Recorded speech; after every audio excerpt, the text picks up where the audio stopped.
wage drops in SA and Queensland.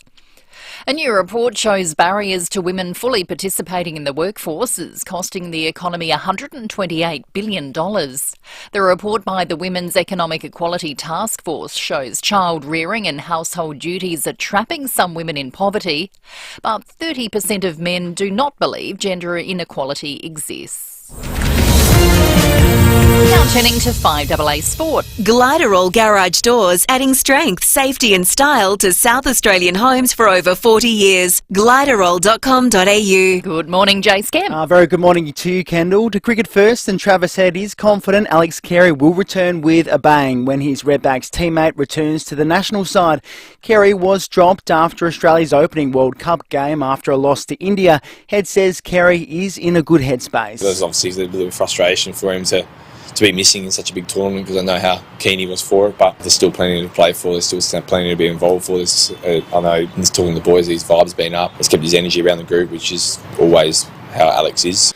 The Aussies face the Netherlands on Wednesday. The football and St Kilda recruit Liam Henry has arrived in Melbourne after his move from Fremantle during the trade period. The 22-year-old says he's looking forward to reuniting with Ross Lyon and Brad Hill. Cherish a lot of memories with Ross and that over my time when I was in the NGA, and trained with Bradley Hill for the year when I was coming up in my draft year, so I'm excited to obviously learn from them too, and excited to. In the NBL, Melbourne United has defeated New Zealand 97-88. Meanwhile, the American Formula One Grand Prix is underway. Aussie Oscar Piastri has already been eliminated with engine trouble. Lando Norris is currently leading. And that's the FIVEAA Sport. Now the FIVEAA forecast. Can't remember when you had your brakes checked? It's been too long. Call 1300 Automasters now. Mostly sunny and 25 today, a shower or two tomorrow down to 19, showers on Wednesday 16 and cloudy for Thursday 20. At the moment 8. More news as it happens on FIVEAA. Hello, Frank Walker from National Tiles. For October only, the manufacturers of our fabulous 20mm thick outdoor pavers have upped to halve the prices for National Tiles customers exclusively. Yes, for October only, the manufacturers of our fabulous 20mm thick outdoor pavers have up to halve the prices for National Tiles customers exclusively. Easy to lay and easy to clean, National Tiles fabulous outdoor pavers at up to half price, but only for October and only at National Tiles. Before it's with the chef, before it's on your plate, before it's on your lips, that sensational cut of beef, lamb, pork or poultry was in the hands of a great butcher. My Butcher, feeding 250,000 South Australians every week. The pleasure's all theirs, and luckily they're all ours. 100% locally owned and operated since 1999. My Butcher, meat with care.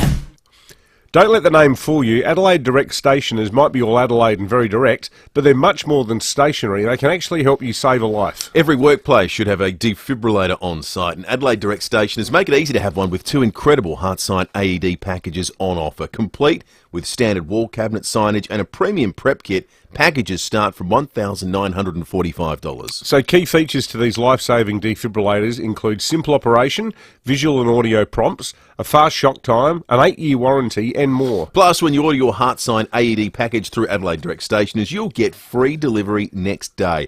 Act now and save. So whatever you need, Adelaide Direct Stationers have got, with same-day 2-hour express delivery also available. Visit adelaidedirectstationers.com.au. There are many joys that come with growing older, and Arbor Vitae helps you optimize these joys. Arbor Vitae is an anti-inflammatory supplement made from natural ingredients like pycnogenol, enzyme papain from the papaya fruit, aloe vera and honey. It helps to reduce mild arthritis, relieve other joint pain, and helps to maintain healthy blood glucose, cholesterol levels and cognitive functions. For Tracy from New South Wales, Arbor Vitae has saved her career. She's a cake maker by trade and suffered with sore hands for years. After trying Arbor Vitae, all her pain disappeared and she thanks Arbor Vitae for saving her career. Arbor Vitae health supplements are now available at Chemist Warehouse, Australia's cheapest chemist. arborvitae.com.au. Always read the label and follow directions for use. Breakfast on FIVEAA. David Penberthy and Will Goodings. Jobs, apprenticeships, traineeships and careers. Maxima can help. Learn more today at maxima.com.au. 8 after 6, good morning to you. Welcome to Monday on 5AA Breakfast. It is the 23rd of October. Coming up today, we will bring you up to speed with the latest about this fire at Aldinga. Awful story. We'll be crossing to the scene after 7:30. We're off to the US before 7 o'clock. We'll talk about changes to commercial fishing licences and what the flow-on effect might be for you buying fish, be it to cook at home or indeed when you're out and about. Well, that'll be coming up after 7:30 as well. Movies after 8 o'clock, and of course all the big developments around Adelaide, Australia and the world. David Pemberthy, good morning to you. Good morning, listeners. Good morning, Will. Trust you all had a good weekend. It was bit unpleasant, the weather on Saturday. Very cold and bit of a return to winter. Shocking wind, but you had the big day with Rosie's first birthday. Yeah, Will. we did. The worst of the weather stayed away. We went out and made a call at about 8 a.m. I thought, is this doable outside today? And there was only a sprinkle of shower. It was kind of protected where we did it out the back of our house. So that's good. That worked out to be pretty well. I thought you were doing it at a park. Well, the park is out the back of our house. Oh, right. Yeah, cool. So it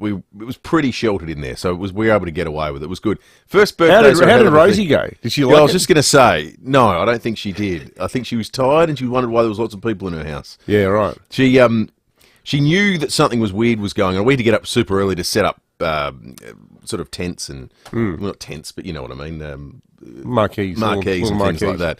And so she sat there in her little bouncer thing, watching us in the park set all this stuff up. She was like that. Yeah, it was. Yeah, she sort of did for a little while, but then by the time people turned up, she was tired. So I think she was like, "Party? Do you think she seriously? Did she take her after her dad? She doesn't like. Well, we did. There was the centre of attention. There was a few jokes to that effect. What's all the damn fuss about? Well, she fell asleep on the couch after about 5 minutes of a party, and I said, "Well, I've done that before too." So. That was more in your uni days. Yeah, that's true. For different reasons. Yeah, wild youth. Yeah, that may have been partly assisted, but no, it was a nice day seeing everyone. That's good. It's sort of a nice family. It's a family. It's an occasion for the parents, isn't it? The first birthday. Yeah, totally. The first birthday is, well, it's sort of because, you know, to quote Hillary Clinton, it takes a village. It's an excruciating term, isn't it? But you're sort of saying thanks to everyone for their input. Yeah, that's true. There's a bit of that. There's a bit of that to it. You know, you think about all the help you get early on with, you know, not babysitting, because I sort of find the first year of your baby's life, everyone tends to stay home with the baby. Yep. It's not like you're off gallivanting around, particularly with your first one.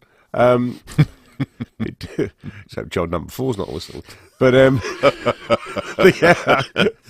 but you. It's more the advice that you get, you know, from parents and particularly from mums, like, you know, who still do the vast bulk of the heavy lifting when it comes to, you know, bringing up kids, all the sort of technical, procedural, you know, questions related to feeding and sleeping and can't get them to eat, you know, all the difficulties that you have. So it's nice to go, phew, we made it to one, and you know, the coming parties are the ones where the kids will... It's all about the kids and their friends and so forth. But I tell you, the MVP of the party, and it's a bit of a sign of the times, everyone, you know, lots of people have to have a side hustle these days. You know, get by and a bit of extra cash and pay for things. Brooklyn Munn, who does our live stream, he's invented the entire live stream from the ground up. Don't tell me she arrived dressed as Wags the dog. No. Do we still have... No, we don't have Wags the dog, the song anymore. Couldn't get that out of my head. No, she didn't come as Wags the dog. Her mother and her run a catering business on the side called Grazy. That you should check them out on Instagram if you're wanting to pick. I didn't know they'd gone pro. Yeah, oh, they do. They do. Honestly, it's the most. Everyone was coming to me going, "Where did you get the food from? This is unbelievable. It is spectacular." And it's Brookie who does the live stream. How Which cool. is not the wizard of, you know, the eye of the sky and the you know, the ticker and so forth. So in 3 hours' time, she'll be knocking up some canapes. Well, I think she might give herself today off. It must be a massive job, but they were honestly 3 votes. Yeah, absolutely superb. Oh wow, what about that? Rob says on the Duttons text line, do you realise it's only 10 weeks till we start to see hot cross buns in the shops? Thank you, Rob. 0448 08 1395 is the Duttons text line number. The Big Ten for the GWM Haval, Hyundai, Isuzu Ute, Mazda, Mitsubishi, Nissan, Ram, Subaru and Volkswagen. Duttons, easy to do business with. Bit of a mouthful there. That's everything they do right there. That's right. Literally everything. Coffee on the way in. Yeah. They say hello. Yeah, they got a welcome mat on arrival. 13 after 6. Sort of everything. We'll get some news headlines coming up for you in just a moment. He's got his hoodie up and his head down. scrolling through his feed while strolling across the road. He's testing his luck and his new headphones. Then suddenly, he's testing your brakes too. Stop and take time to ensure your car stops in time and the brakes are all you hit. Let Automasters test your brakes before someone else does. Call 1300 Automasters. With energy prices continuing to soar, Solar Heart is helping smart Australians soak up more sunshine, store more energy, and save more money on every bill. And right now, you can save up to $750 on Solar Heart solar power systems. The bigger the system, the bigger the saving. But with government incentives set to reduce, it pays to get in quick. Don't settle for soaring energy prices. Get smart. Get Solar Heart. Terms and conditions apply. As we all know, SA is still going through a housing crisis, but McGain Real Estate are trying to help as best they can. So if you're a landlord looking to sell your property, but you're feeling a bit guilty about disrupting a great tenant, McGain want to help. They've got landlords ready to buy your property and keep that great tenant in place. McGain have hundreds of landlords ready to buy investment properties right now, so there's no need to stress about asking the tenant to move out or waiting for the lease to end. These astute buyers know the value of a good tenant and want to keep them in place and happy. And with these investment buyers ready to go, you could save thousands on marketing, making it a win-win. There's a reason you see signs popping up everywhere saying sold by McGain again. Visit mcgain.com.au. Need an electrician? Ken Hall Electricians. We're qualified electricians for power points, sensor lights, smoke alarms, rewires and inspections. And we're as local as you. So give Ken a call. Ken Hall Electricians, 8364 5855. With hoodie up and head down, he's crossing the road, testing his new headphones. And then, he's testing your brakes too. Let Automasters test your brakes before someone else does. Call 1300 Automasters. 5AA Breakfast is streaming live right now. To watch, simply head to 5AA on Facebook or YouTube. Breakfast on 5AA. David Penberthy and Will Goodings. Know someone finishing school and looking for an apprenticeship or a traineeship? Visit maxima.com.au. 15 after 6 news headlines time on this Monday, the 23rd of October. Israeli Prime Minister Benjamin Netanyahu has warned Lebanon's Hezbollah militants they face counter-strikes if they join the war against Israel. He's visited troops gathering in the country's north, and he says Israel is fighting for its existence. I can't tell you now if Hezbollah decide to fully enter the war. If Hezbollah decides to enter the war, it will long for the Second Lebanon War. They will be making the biggest mistake of their lives, and we will hit them with an unimaginable force. It will mean devastation for them and the state of Lebanon. The Israeli military has expressed regret for the shelling of an Egyptian position near the border with Gaza by one of its tanks. The incident happened while checks were being conducted on a second aid convoy. A tank fired on the Egyptian position. See, one of the big mosques in Sydney over the weekend held a memorial service and sort of a tribute to 3 Hezbollah fighters. I think they had sort of relatives here in Australia. Right. So they had a big security presence there. And the local imam was unrepentant. He said, no, we're going to give these martyrs the send-off that they deserve. Interesting. It's just going to be an increasing number of those sorts of events, you think, in Australia, don't you? Yeah. On both sides. Yeah, yeah. A 66-year-old man from Morphett Vale is in Flinders Medical Centre with serious injuries after he was involved in a crash at Onkaparinga Hills yesterday afternoon. Just before 5 p.m, his motorbike collided with a Toyota Prado, which was travelling in the other direction. Cox Hills Road was closed for several hours, but has since reopened.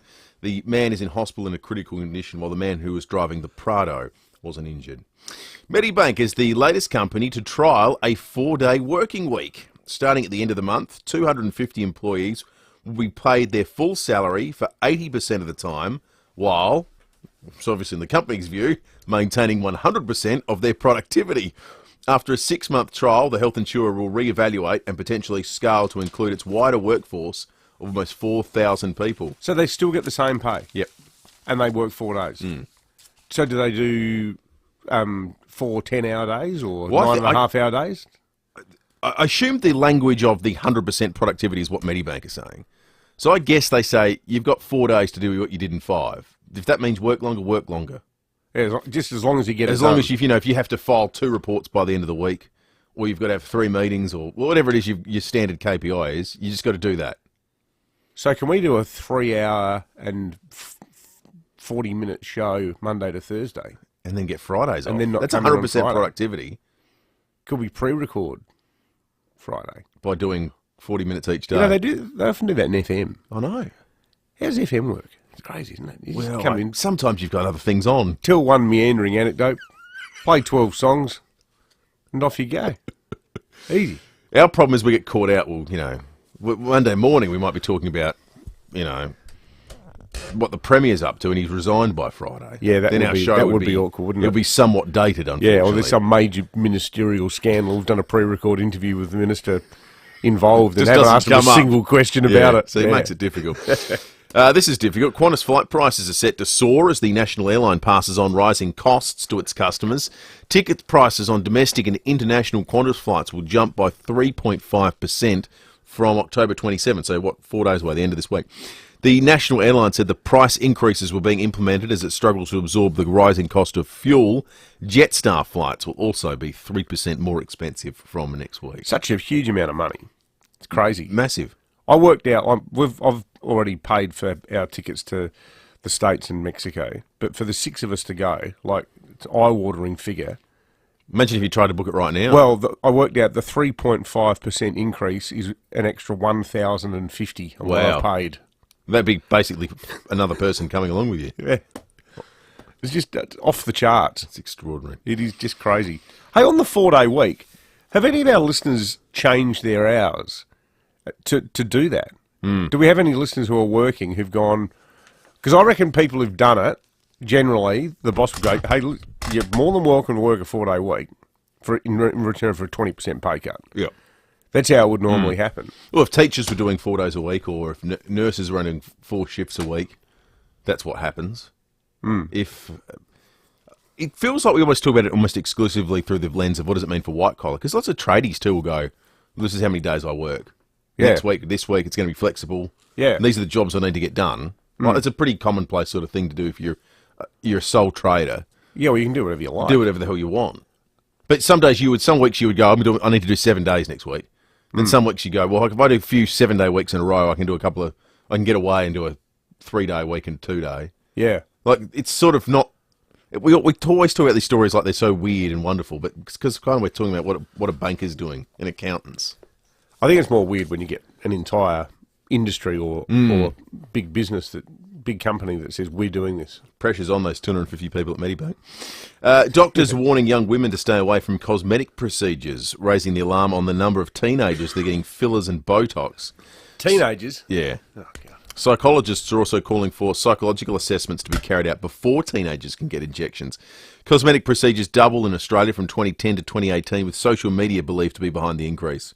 And I'm just, I'm fast approaching just, desperately out of touch old man stage. Most of this stuff doesn't look good. I'm sorry, it just doesn't look good. Which I was actually thinking the exact same thing. So does that sort of beg the question, the women who do it, they're not necessarily doing it to look better to men anyway. They're doing it to make themselves feel better. Giant lips, they look ridiculous. You look at women who've had Botox, and I was got a photo of a. Actually, there was a bloke who's clearly had a massive amount of Botox. I'll tell you what, it was Glenn Hoddle, the former English player. Have you seen him? No. He's had a bit of work done. Right. His eyes are sort of getting up towards the top of his forehead. It's crazy. Can't stop smiling. But the way you end up looking like a figure of fun. Well, look at Sam Newman, for crying out loud. Yeah. He's looking more and more like that woman in the States who's addicted to plastic surgery, like a cat. Yeah, like you should be in the musical Cats. That's right. Mr. Mistopheles or something or other. Right. Can't you just age gracefully or age not gracefully? Just age. Yeah, just age. Who cares? It happens. Who cares? Hollywood royalty is sparking chatter of another big-budget flick for the Gold Coast. Famed director Ron Howard has taken to social media, confirming he's in the hunt for his next film project. But the trip isn't all work and no play. Howard spotted at Broadpeach for the Groundwater Country Music Festival. He also spruiked a picture of a Gold Coast sunrise that drew plenty of appreciation. So he's on the hunt, maybe looking for a new place to film. Who knows? They love filming in Australia because it's actually a lot cheaper.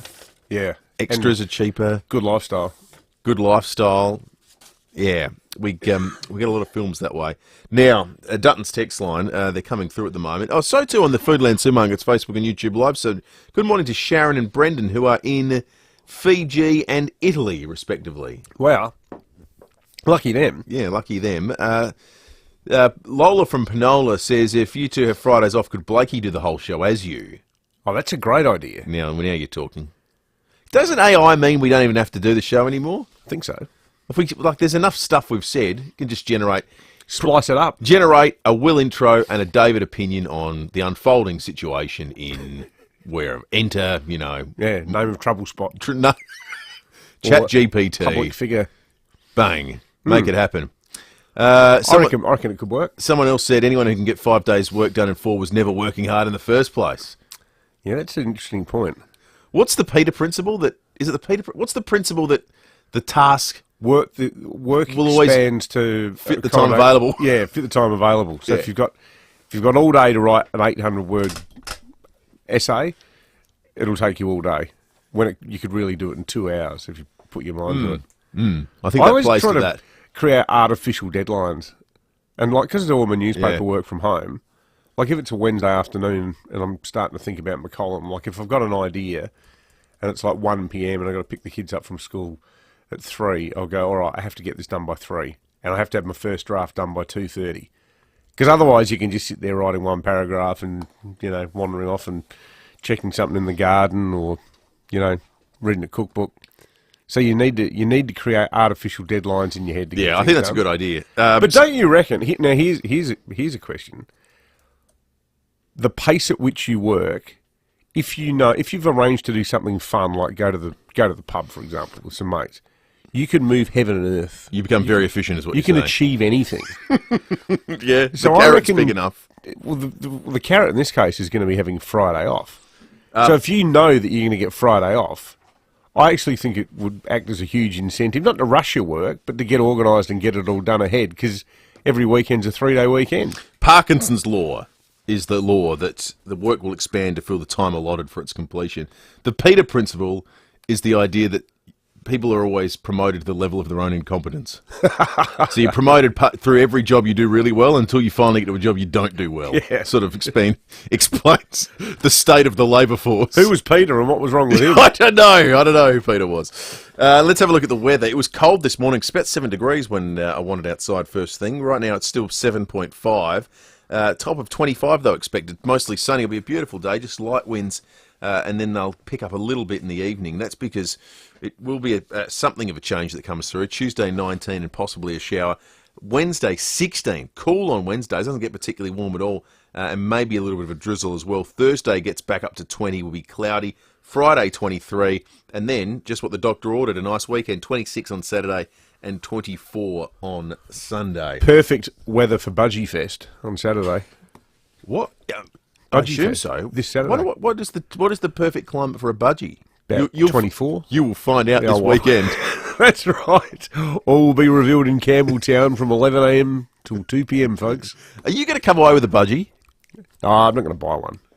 A budgie's a commitment. Not ready to make that commitment. Okay. Got enough on our plate with the commitment. You're budgie curious. I am. Let's just say I'm dabbling. Dabbling in the world of the budgie. Lucy says the perfect temperature for a budgie is 21 degrees. Seriously? Is that for what, medium rare or? Sorry. You might be the first person that's kicked out of Budgie Fest or banned from entering. They used to eat them in Rome. Finches, don't bring them. I wouldn't bring up any of these factoids. That's right. Little birds. Sam Davis in the studio as we turn our attention to sport on this Monday morning. Gliderol Garage Doors, adding strength, safety and style to South Australian homes for over 40 years. Gliderol.com.au. Morning, Sam. Morning, good boys. Right now, the United States Grand Prix is currently taking place over in Texas. It was a big return for Daniel Ricciardo. He broke his wrist a few races ago. He missed 5 in total. He got a plate installed in his left wrist. He's back, sitting in 15th right now. So it's... Come on, Danny Rick. I don't know if that's more about the car or himself. Oscar Piastri was out after lap 10. Engine difficulty, so not looking great for the Aussies. Lando Norris was leading up until around about 2 laps ago, about lap 26, and now Max Verstappen's in charge, so he's probably going to run off into the sunset. Checking some cricket as well, we know Mitch Marsh and David Warner, they dominated in their last match against Pakistan. Our next match on Wednesday against the Netherlands. World beaters. The Netherlands, they beat South Africa the other day. Yeah, attention turns though to South Aussie Travis Head. He is trying to make his return after his broken hand. He left Adelaide last week. He's on his way over, or he's there now, sorry. He's looking forward to repaying selectors on the scoreboard. Here is a bit of Trav. Now it's the case of hopefully day by day it's getting better and I can contribute at the end and I guess, pay a bit of the faith back that they've kept me in and hopefully I can contribute when I come back and that's the aim. So I don't know what we can expect from Trav Head, but... Walking into it, foreign conditions, no time to settle. Go to Tonk. Pressure's on, hopefully. Yeah. It's only muck around cricket. Thank you, Sam. That's right. No one really cares. Yeah. Bat like no one's watching. No one cares until we start winning, though. Yeah, that's true. Yeah, and then it's good at jumping on the deadly bandwagon. serious. Exactly right. Thank you, Sam. Sam, truth or fiction, you flew to Melbourne and watched Paul McCartney again on the weekend? Can neither confirm or deny I did that. You've got another T-shirt on today, so clearly you've been... Either you bought 2 T-shirts at the Adelaide show or you bought another one in Melbourne. I plead the 5th. Okay. All right, just had a rumour. That's amazing. Gliderol Garage Doors new Platinum Native Series sectional doors are here, gliderol.com.au. We have more coming up in a moment. You can get involved in the program by calling us on 8223 0000, jumping on the Duttons text line or the Foodland Supermarkets Facebook and YouTube live stream. This is Adelaide's 5AA. Mostly sunny and 25 with the 6:30 news. I'm Kendall Brettig. Complete windscreen supply and fit, front, rear and door glass. Proudly South Australian since 1976. A man will face court today charged with the murder of his housemate at Aldinga Beach on Friday. The body of mother of 2, Crystal Marshall, was found inside her Barracuda Crescent home following a fire. Her 48-year-old housemate was arrested following an examination of the scene. While fire cause investigators will head back to Wollonga South this morning following another house fire. More than 20 firefighters battled the blaze on Delabole Road just before 7, while a small grass fire also broke out near the property. Luckily, no one was home. The damage bill is estimated at around $200,000. And a shed fire in Geelong has killed 2 children and critically injured 2 others. The 4 children were playing inside the shed when it caught fire. 2 died at the scene, the other 2 remain in hospital. This neighbour rushed to help. Pretty shocked. You know, you sort of don't think it's going to happen down the road for you, but no, it's all right, mate. Israeli Prime Minister Benjamin Netanyahu has visited troops gathering in the country's north. He says Israel's facing a battle on 2 fronts, one to wipe out Hamas in Gaza and the other to hold action in the north on Israel's border with Lebanon. Meantime, Iran's foreign minister has warned Israel and the US the Middle East may spiral out of control if Israel doesn't immediately stop its military action. Clean energy and the AUKUS military pact will be on the agenda during Anthony Albanese's first visit to the US as Prime Minister. More from Zach De Silva. Anthony Albanese will sit down with President Joe Biden and attend a ceremonial state dinner during his trip to the United States. Last time the 2 leaders met, their focus was on reaffirming their commitment to the Australia-US alliance. But when they hold talks here in Washington, they'll be looking squarely towards the future. The pair will discuss critical minerals deals and the next steps in the AUKUS nuclear submarine pact. The war raging in the Middle East is also on the agenda. There could be welcome relief on the way for winemakers as China announces it will review its wine tariffs. Grape growers and producers have been dealing with the loss of China as a major trading partner and the COVID-19 pandemic over the past few years. Australian Grape and Wine Chief Executive Lee McLean explains what it means for wine producers. Australia will temporarily suspend its World Trade Organisation dispute with a view to allowing China to expedite its review into those import duties. And doctors are warning young women to stay away from cosmetic procedures, raising the alarm about the number of teenagers getting fillers and Botox. Psychologists are also calling for psychological assessments to be carried out before a teenager can get an injection. Cosmetic procedures doubled in Australia from 2010 to 2018, with social media blame for the increase. Now turning to 5AA Sport. Gliderroll Garage Doors' new Platinum and Native Series sectional doors are here. Gliderroll.com.au. Here's Jace Kemp. Thank you, Kendall. Let's start with cricket, and Travis Head has arrived in India after recovering from a broken hand. Head says he's well prepared to return to our World Cup side. I'm ready to go. Like the sessions that I've had so far, confidence has come back pretty well. I've got confidence in obviously the medical staff as well, and to be told that the bone's healing or healed, the stiffness and some of the pain you can deal with as long as I'm not doing any damage to it. Yeah, that's good news. Meanwhile, India remains undefeated at the ODI World Cup, winning their match against New Zealand by 4 wickets. To golf, Minjee Lee has won the BMW Championship in South Korea, the 27-year-old defeating American Alison Lee in an 18th hole playoff. Minjee Lee, take a bow. What a sensational approach. Class golf. That call thanks to Fox. In the Premier League, Aston Villa has defeated West Ham 4-1. And finally, to F1, Aussie Oscar Piastri has been forced to retire from the United States Grand Prix. His car overheating on lap 10. Daniel Ricciardo is sitting in 14th place, while Red Bull's Max Verstappen is currently leading with 20 laps to go. And that's the 5AA Sport. Now the 5AA forecast. Can't remember when you had your brakes checked? It's been too long. Call 1300 Automasters now. Mostly sunny, heading for 25 today. A shower or two tomorrow, down to 19. Showers on Wednesday, 16, and cloudy for Thursday, 20. At the moment, 8. More news as it happens on 5AA. Breakfast on 5AA. David Penberthy and Will Goodings. Jobs, apprenticeships, traineeships and careers. Maxima can help. Learn more today at maxima.com.au. 25 to 7, police and weather coming up shortly this half hour. Then we're off to the United States. It's where the Prime Minister, Anthony Albanese, is off to as well. He's on board a flight. We'll be chatting about that after 7 o'clock today, meeting with Joe Biden for the 9th time, but also lobbying members of Congress about the AUKUS deal. Then he's off to China, and there's been some big news on that front too in the last 24 hours with the Chinese government set to review over a 5-month period the wine tariffs, providing Australia withdraws its application at the World Trade Organisation to contest that as an obstruction of trade. We'll be talking about that. Big story, potentially, given the thawing of everything else China trade-wise. We were only talking about that on Friday, weren't we? Saying, when's it going to happen? Well, it's happening. So we'll talk more about it after 7 o'clock this morning in our news wrap of the day. I tell you what, the lobster industry down in the southeast will be watching this closely, because they're pretty much the only... They're like the last man standing now in terms of having tariffs on them. Yep, all the barley and so forth. You'd think that the trajectory of this, the momentum of it is such that all this will be relaxed. Seems to be the way it's all heading. Yeah, yeah. So, well, it was all COVID related. Oh, it was all foreign affairs related. It was, relationship. It was people's industries and businesses and livelihoods were being used as a tool to make points between sovereign states.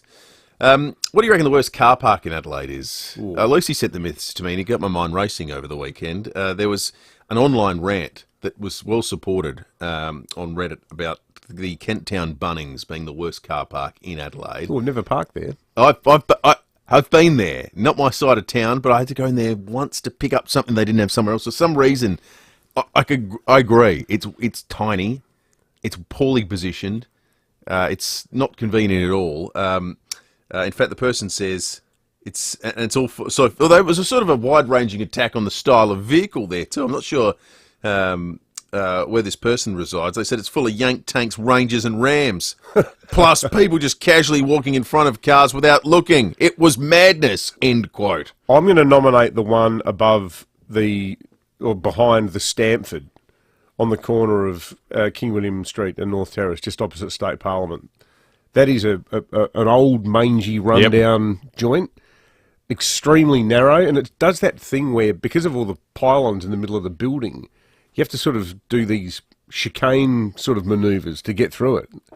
And I had a really bad experience there once, because I drove in and said, didn't say full, got up to the top, there wasn't a single spot left.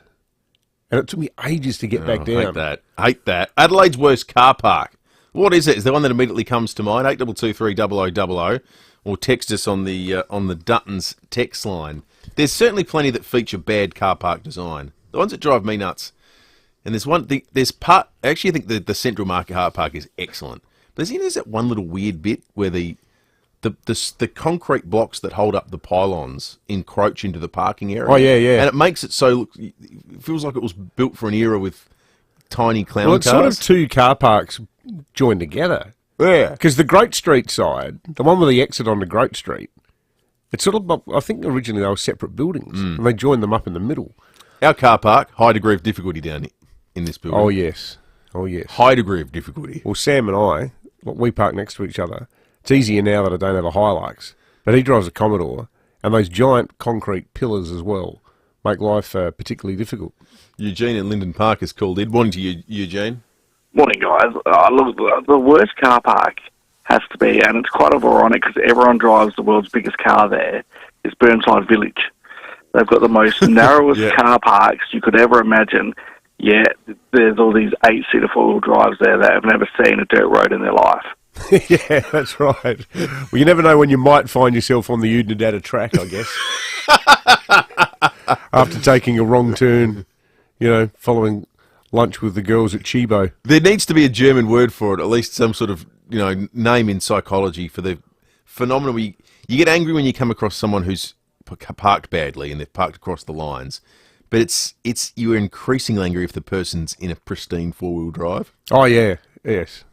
I don't know what the word is or what it would be, but there needs to be one for it. Well, it suggests a degree of, I'm going so well in life that I don't need to obey by the rules. Yeah. That's the thing.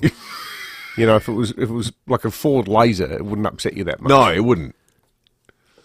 8223 another vote for the Kent Town Bunnings.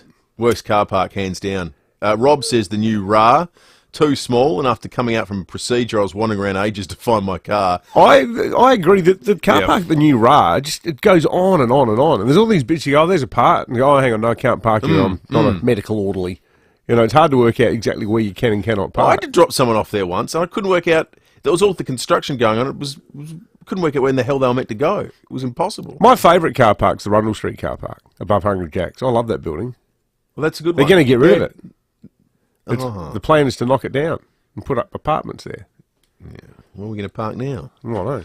Have to buy an apartment. Anthony in Belair says it'd have to be a tie between the Wilson car park on Hindley Street and the Mitcham Shopping Centre, where there's probably 2 car accidents a day. Thank you for that one. Dave in South Brighton, good morning to you. Morning, guys. Today is one of the 4 days a week that I work. Oh, you're a 4-day-a-week man. Yeah, I have Wednesdays off, so I work 2, 1 off, work 2, and have 2 off the weekend. So you have a normal... I've been doing it for 3 years now. You have a normal Saturday, Sunday, and then Wednesday. Do you find Wednesdays you're getting stuff done day, Dave? No, Wednesday's my day. So Wednesday's my day. My wife knows I go out bike riding or out with my mates on Wednesday. That's the day. That's my break-off day, which is great. Great bunch of guys. But just keep in mind, I only get paid 32 hours, right? Which means my holiday pay is less. I only get paid as if I'm working 4 days a week. So instead of 4 weeks annual leave, my leave is down 20%. All those little benefits are all dropped 20%. Yeah, right. So, So it comes at a cost. Yeah, don't worry. It's also great benefits. So, yeah. Like mental health in the middle of the week. Well, I was going to say, what price mental health and freedom and relaxation and having a good social network? They're all intangible things. At 63 years old and worked on the tools most of my life, been in the office the last few years, I think I deserve a day off a week. Yeah, absolutely, Dave. Totally. I love it. And it's kept me going. Like, it really has. I couldn't have kept going 5 early on. No, it's a good call. You're making a series of good points vouching for the 4-day week. That's the John Blake approach to the 4-day week. I remember we had an Australia Day, I reckon, that was once on a Wednesday, and he argued passionately if there was going to be an extra day off during a week, you'd put it on a Wednesday. Because you're only ever 1 day away from a holiday. You've either just had a day off or you're just about to have a day off. Yeah. I don't mind it as a theory. Keep the calls coming in, 8223 Gee, there's a lot of people ranting about various car parks on the Duttons text line. All right, let's check traffic first. Thanks to Keezer. Are you tired of back pain? Time to try Keezer. KIESER.com.au. Thanks, Will, and good morning, David. Burst water main to look out for this morning on a Monday. You'll find this one at Green Acres, Muller Road, near North East Road, speeds are down to 40. It's getting busy at the moment at Dry Creek. It works there too. Salisbury Home at Wingfield Interchange and sluggish South Road at Thibberton. Cameras this morning, you'll find one Lady Gurry Drive, Taparoo, and Springbank Road at Clapham. Long workday taking its toll? Join thousands of Aussies who trust Bauer Fines quality braces, compression and supports. Call 13-KNEES today. That's 135633. Adelaide's most accurate traffic on 5AA. The Nissan Qashqai has been awarded the 2023 Drive Car of the Year Best Small SUV. And with Nissan Future Value Business Plus, a new fleet finance solution for small to medium businesses, you can drive the award-winning Nissan Qashqai ST for competitive weekly repayments that include the cost of scheduled servicing for the loan term. Visit nissan.com.au/business plus or contact your local Nissan dealer. Approved ABN registered small to medium fleet applicants of Nissan Financial Services. T's and C's and exclusions apply. Here at 5AA, we're all about supporting local. Here's who you can support around Adelaide. Summer's just around the corner, so now's the time to beat the rush and get your air conditioning sorted with Mannix. Remember, nobody beats Mannix. Mannix.com.au. Experience the joy of Christmas and welcome Father Christmas at the National Pharmacies Christmas Pageant, Saturday, November 4. 5AA, supporting local business.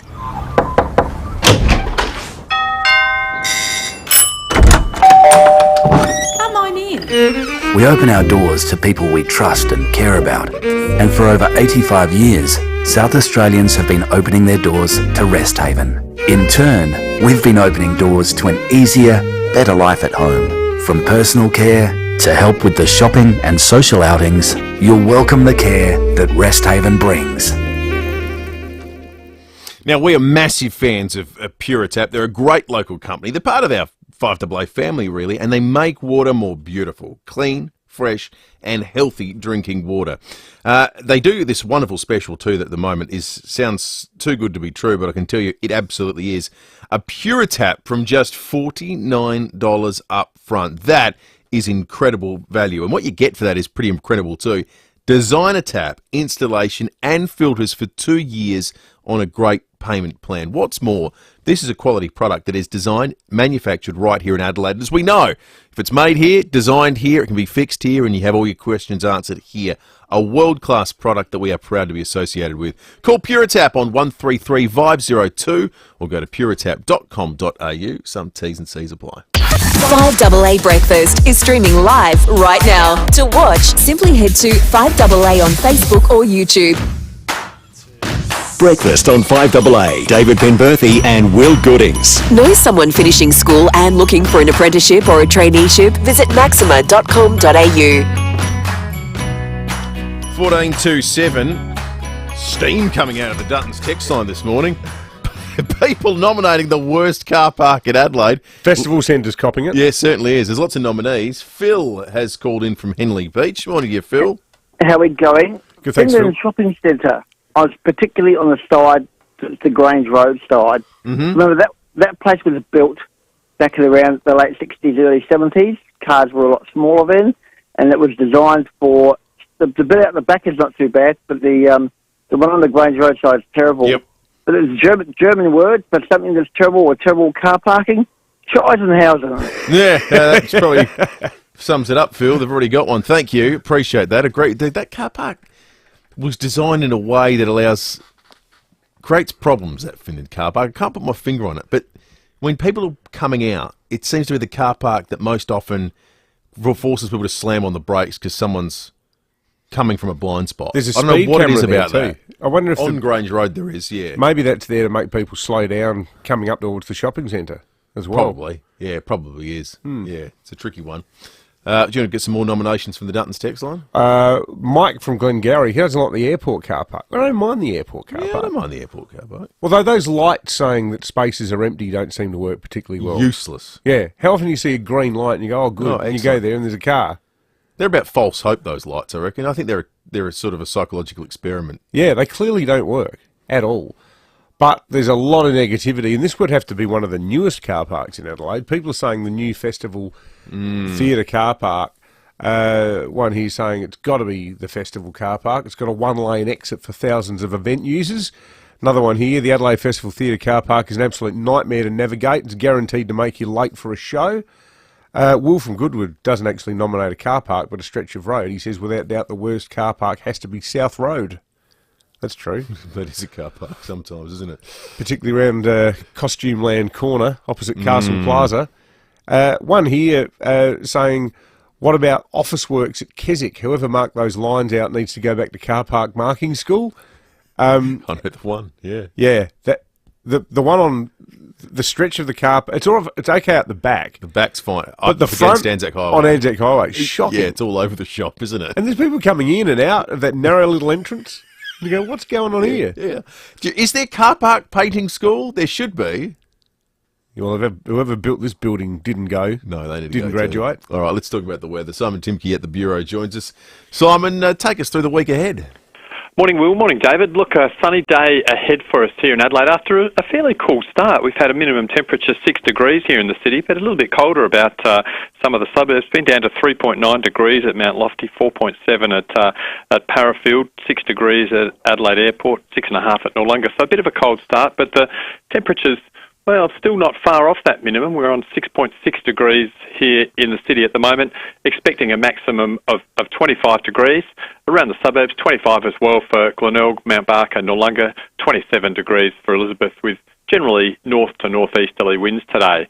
There is a change moving across, though. We can see a fair bit of cloud over the far west of the state now associated with that change as it's just approaching from Western Australia. We'll see that wind change move across the Adelaide area early tomorrow morning, so we'll have northerly winds ahead of that, and the winds will shift west to southwesterly following the change. They'll be a bit fresh and gusty at times as well, and certainly bringing some cooler air off the water there. Maximum temperature for Tuesday, just 19 degrees with 1 or 2 showers around.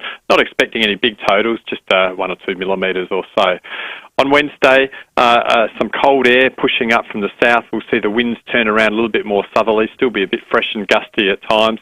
1 or 2 showers around. Chance of some small hail as well, maybe around the hills in the southern suburbs. And a pretty cold day, just 16 degrees the maximum for Wednesday. And then we'll see temperatures gradually rise to the late part of the week and over the weekend. Still just a slight chance of a shower about the hills and southern suburbs on Thursday. Should be dry over the plains, though, I think, with south to southeasterly winds, a maximum of 20 degrees for Thursday, mostly sunny, and 23 degrees for Friday. And then on Saturday, a partly cloudy but dry day, up to 26 degrees. Partly cloudy again on Sunday, 24 degrees. Nice stuff Join there. us, Simon. Thanks, Thank Simon. you. All right, let's head to SAPOL. Senior Constable Peter Williams joins us. Peter, we had 2 motorbike accidents yesterday. Yeah, good morning, guys. Yesterday afternoon, unfortunately, 2 motorbike accidents have ended up with 2 people being in hospital still with some serious life-threatening injuries. So about 3:15 yesterday, police and emergency services were called to Main Street in Yongala, which is a small township about 11 k's southwest of Peterborough, after reports of a motorbike having crashed. A 51-year-old local man sustained some serious injuries. He was taken to the local Peterborough hospital and was subsequently transported to the Royal Adelaide Hospital, where he's being treated for his life-threatening injuries. And then just before 5 p.m, police were called to Cox's Hill Road at Onkaparinga Hills after a motorcycle and a car collided. The rider, a 66-year-old man from Morphet Vale, sustained serious injuries and was taken to the Flinders Medical Centre by ambulance, and he's currently listed as in a critical condition. The driver of the vehicle, a 46-year-old man from Hackham, he wasn't physically injured and is assisting police with their inquiries. Both crashes are being currently investigated by traffic and local patrols and being assisted by major crash officers. And anyone who witnessed either crash or has dashcam footage is asked to contact Crime Stoppers on 1800 333 000. There's huge over-representation of motorbikes in the terrible statistics we're seeing this year. So, yeah, whatever detail people can provide about that would be welcome. Peter, also, there's been a robbery at a servo overnight.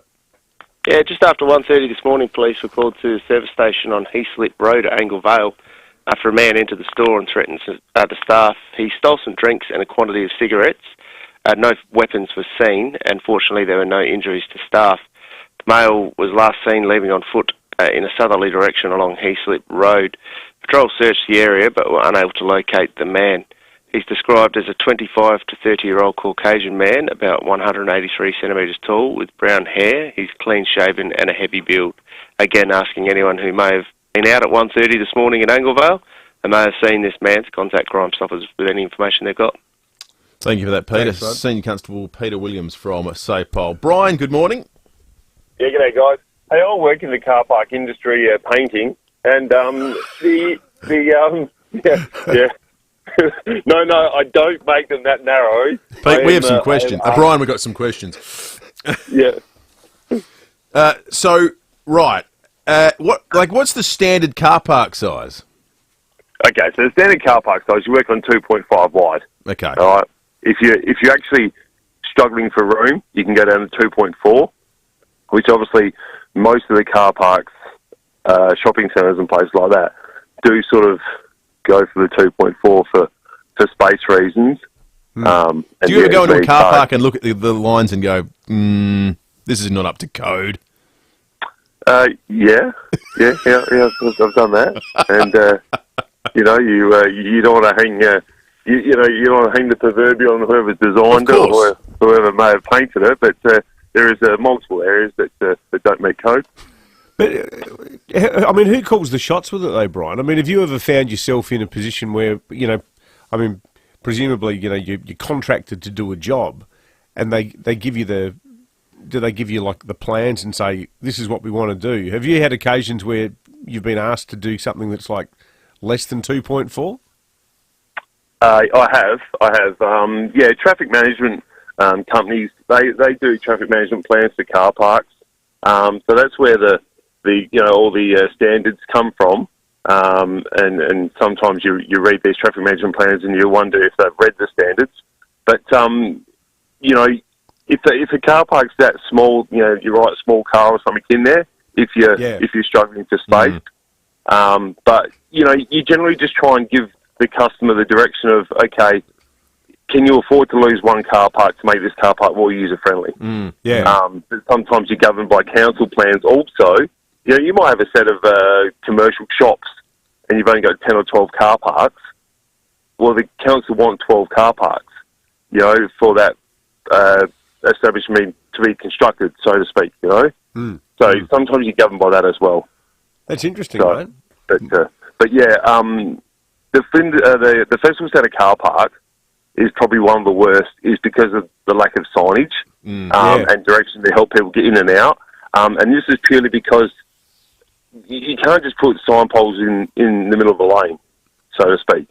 Yeah. So if you've got nothing to fix the sign to, well, then obviously it makes it hard for direction. But I've done a lot of car parks in my time, and navigating in and out of that, it's unbelievable. It's a shocker. Hey, Brian, thank you for calling in. How about that? That's what I love about doing this. We can sit here and rail about car park design for 25 minutes, and the guy who does the car park lines calls in. The ultimate industry insider. Fantastic. Brian, thank you. All right, let's head off to the US. Tim Lester is in Washington News as part of the 7 News US Bureau, anticipating the visit of the PM who's on his way, Tim. Yeah, due to arrive a little later today, guys, and has essentially the highest level visit to Washington you could get, a state visit. He'll get the full treatment. Dinner on Joe Biden, a state dinner. He'll also get to meet key cabinet members, the Vice President, Secretary of State, Defence and Treasury. And it's an important and high-level visit. He's just got a couple of problems. One is the White House, of course, is utterly focused on the Middle East and on the conflict there not spreading. That's the president's big worry at the moment. And, of course, the other one is that Congress is at a standstill because the Republicans can't agree on a speaker, so they can't even agree on whether they should have the Australian Prime Minister along to speak to them. So there's a few hurdles, but he's coming for a very high-level visit. So he comes just days after Joe Biden announced that massive package of aid to Israel to help them with the war effort against Hamas, and also pledging more money to Ukraine. Is that money guaranteed, Tim, or is that contingent on it getting through Congress? And if so, are the dramas on the Republican side threatening to delay or derail it? Well, they're already delaying it. So consideration, it can't pass without House of Representatives approving it.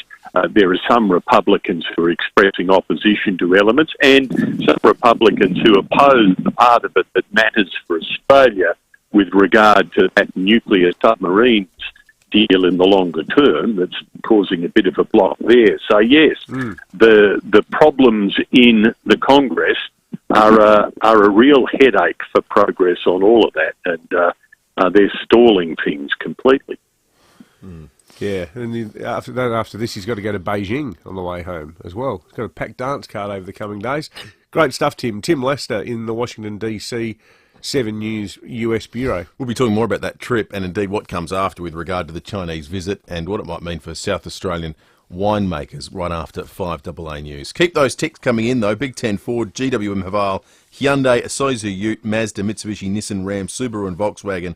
Dutton's easy to do business with. Get into Ranella Mazda for a huge range of BT50s. New or demo or reduced, in stock ready for immediate delivery. With $2,000 of genuine Mazda accessories with every new BT50 sold. Hurry, only at Ranella Mazda, Main South Road, Ranella. LVD 152780. If your loved one is living with disability, like you, we want them to do more than live. We want them to thrive. We are Orion Care. We provide accommodation for people living with disability, real independence, with as much or as little support as needed. Right now, we have beautiful new supported disability homes available in safe communities all over SA. Visit orioncare.com.au and let's build a great life together. Some houses are forced to hide behind a fence. You spend your weekends making it look amazing, only to have it concealed. Now, with a cast stone fence and gate, your beautiful home is enhanced by the fence, so the rest of your neighbourhood can see why you're so proud of your home. Now, Cast Stone is an SA company, and they've got a bold reputation for premium quality fences. You'll see their work on the streets of some of Adelaide's best postcodes. The chances are you've probably seen their work already. You'll know when you see fine-looking heritage, traditional or modern stone pillars. These suit solid walling, tubular steel, cast aluminium, brush fencing or timber slats. So don't hide your home, enhance it with Cast Stone. Be inspired by the gallery online at their website, caststone.com.au, or arrange a consultation now.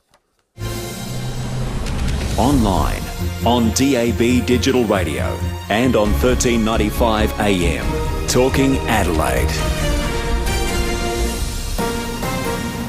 This is Adelaide's 5AA. Mostly sunny and 25 with the 7 o'clock news. I'm Kendall Brettig. Chipped windscreen? Complete Windscreens can repair it from just $99. Look for the big red koala.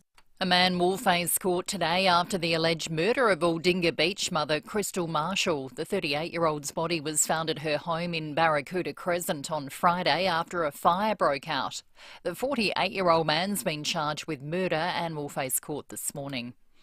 While a house fire at Wollonga South led to a small grass fire overnight, the CFS was called to Delabole Road just after 7, where a house was fully involved.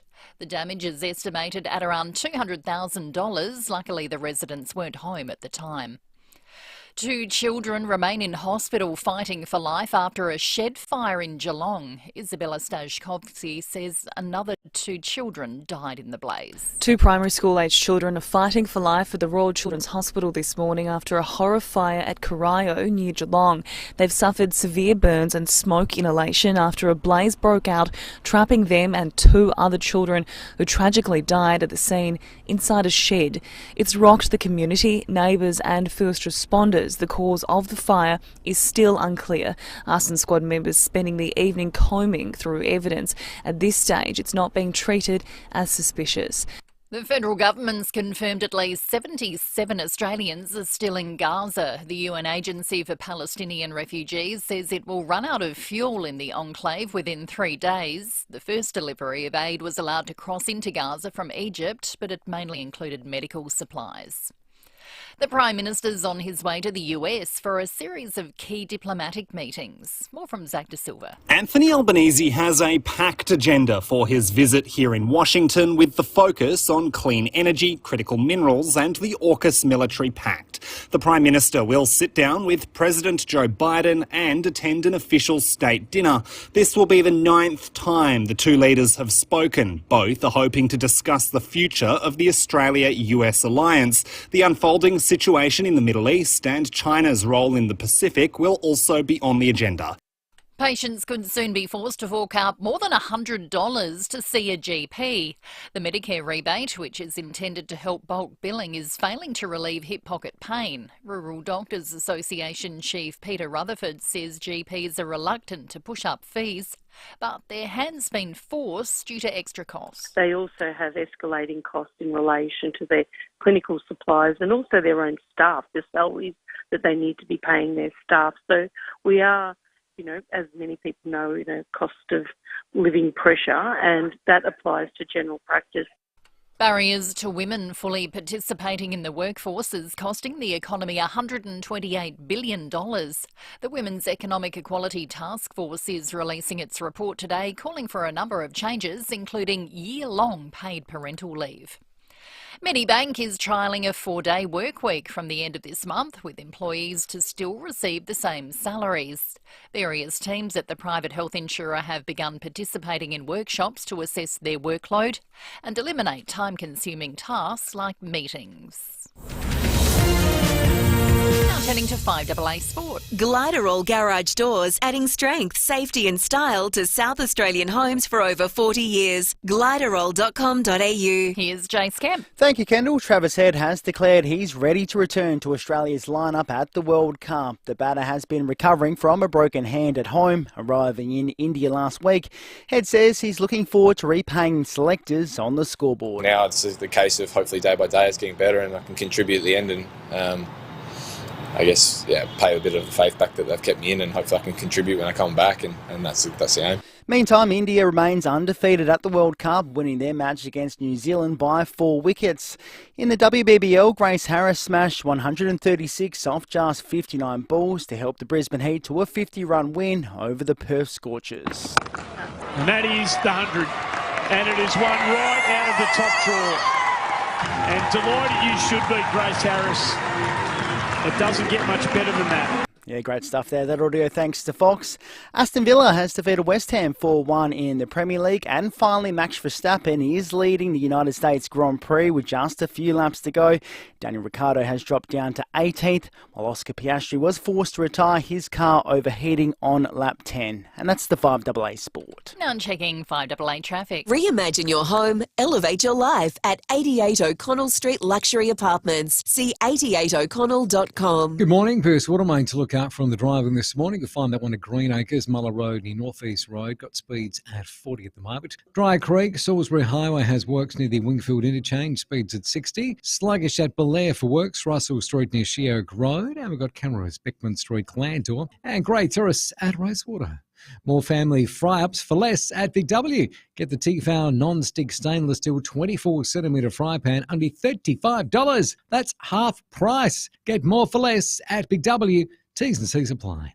Adelaide's most accurate traffic on 5AA. Can't remember when you had your brakes checked? It's been too long. Call 1300 Automasters now. Mostly sunny and 25 today, a shower or two tomorrow down to 19, showers on Wednesday 16 and cloudy for Thursday 20. At the moment 7. More news as it happens on 5AA. Breakfast on 5AA. David Penberthy and Will Goodings. Know someone finishing school and looking for an apprenticeship or a traineeship? Visit maxima.com.au.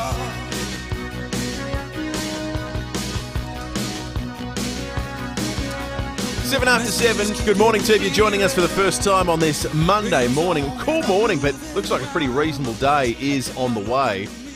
Gee, Adelaide people were like sounding off about car parks. We've learned a bit of a thing this morning on the Duttons text line as we search for Adelaide's worst car park. Sue from Hanley's written an essay about the Foodland car park opposite Beach Street. This should be a sound off, Sue. You could win yourself a smart dialer later in the week. I think you should save that up, Sue, and ring us on Thursday when we do the sound off for the smart dialer. If Sue delivered that rant verbatim, she would win a $400 Care Alert smart dialer. She's got one hand on a Care Alert smart dialer. So we're going to just leave that one, leave your powder dry on your behalf, Sue. It's almost too long to read out.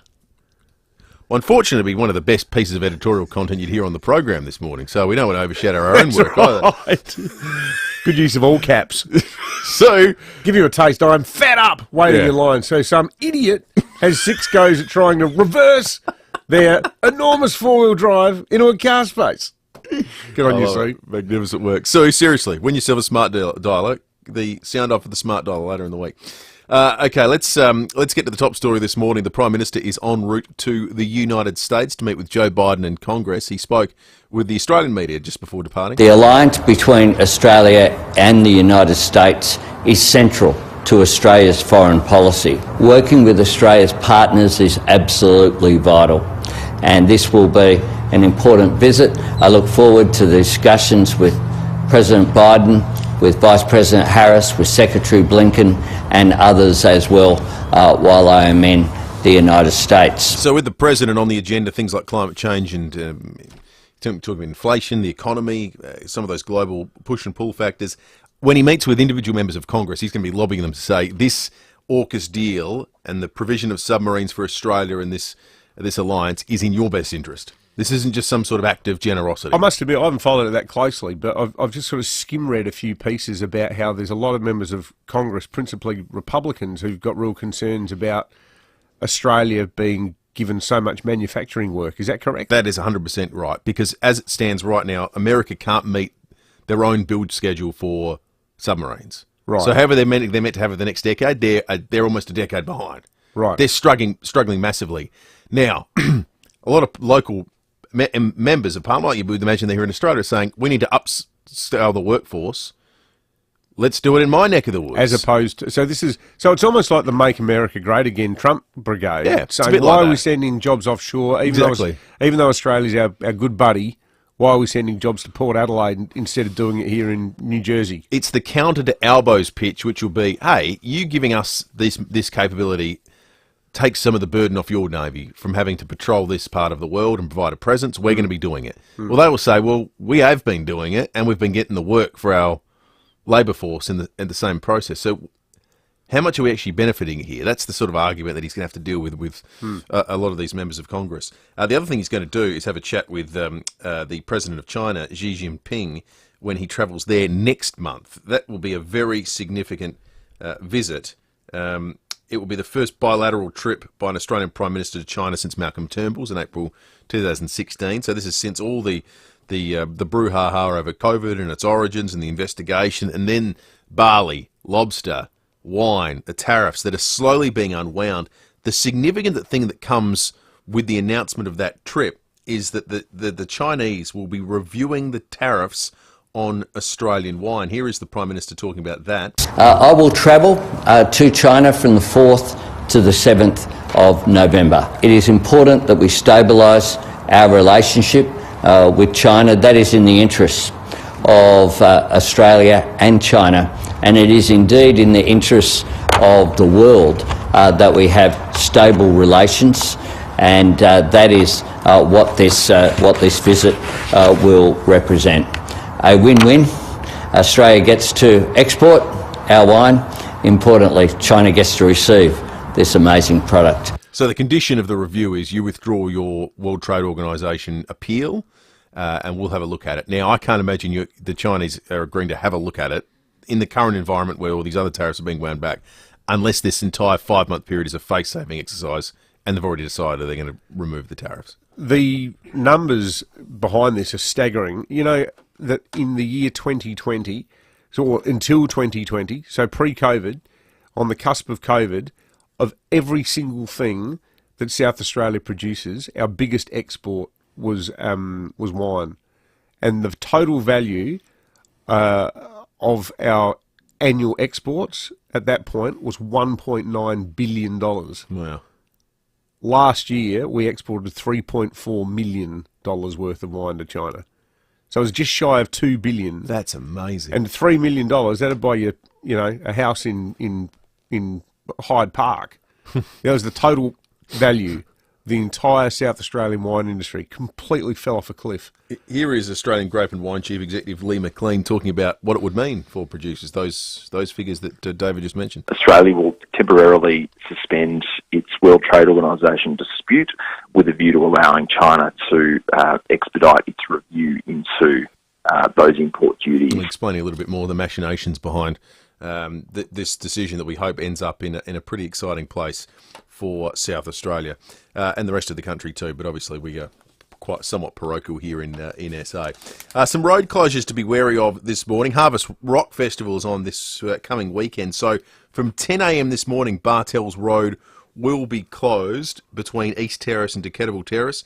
That'll be until 11:59 p.m. Monday next week. So Bartels Road out of action for a week with Harvest Rock.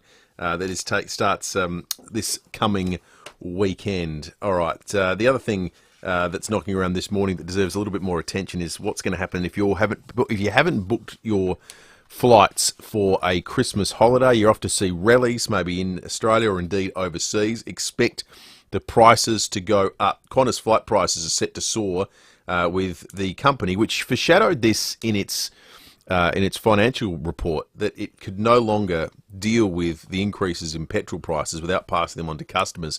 So ticket prices will increase for international Qantas flights by 3.5%. Jetstar will go up by 3.5% as well. The explanation from Qantas is that the fuel prices increased by around 30% since May of this year and have had a 10% price spike since August of this year, and as such, it's not sustainable. That said, and just for the purpose of being full and comprehensive, Qantas recorded a pre-tax profit of $2.47 billion. Yeah, which does make it a little bit harder to swallow. Having said that, though, like we all know what petrol's doing at the moment. Every time you fill up your car, it's like, crikey. I've seen so much queuing around town. There was a survey that had petrol for $1.85 the other day, and there was a huge queue for it. Whereas $1.85 for a while was regarded as expensive. Now you see $1.85 and you think, I'm going there. I think it's a plausible increase. It's plausible, but I think the feeling that customers in Australia are going to get is, I'm paying more for a worse service. Well, that's the problem. That's the problem for Qantas, and that's the perception. Yeah, because of our good friend Alan. Margaret in Ingle Farms called in. Margaret, you've spotted a pretty ordinary car park. Yes, well, about 6 years ago, we were at North Park with my husband. We were having coffee. We would get out, and we see this sign under our windscreen wiper.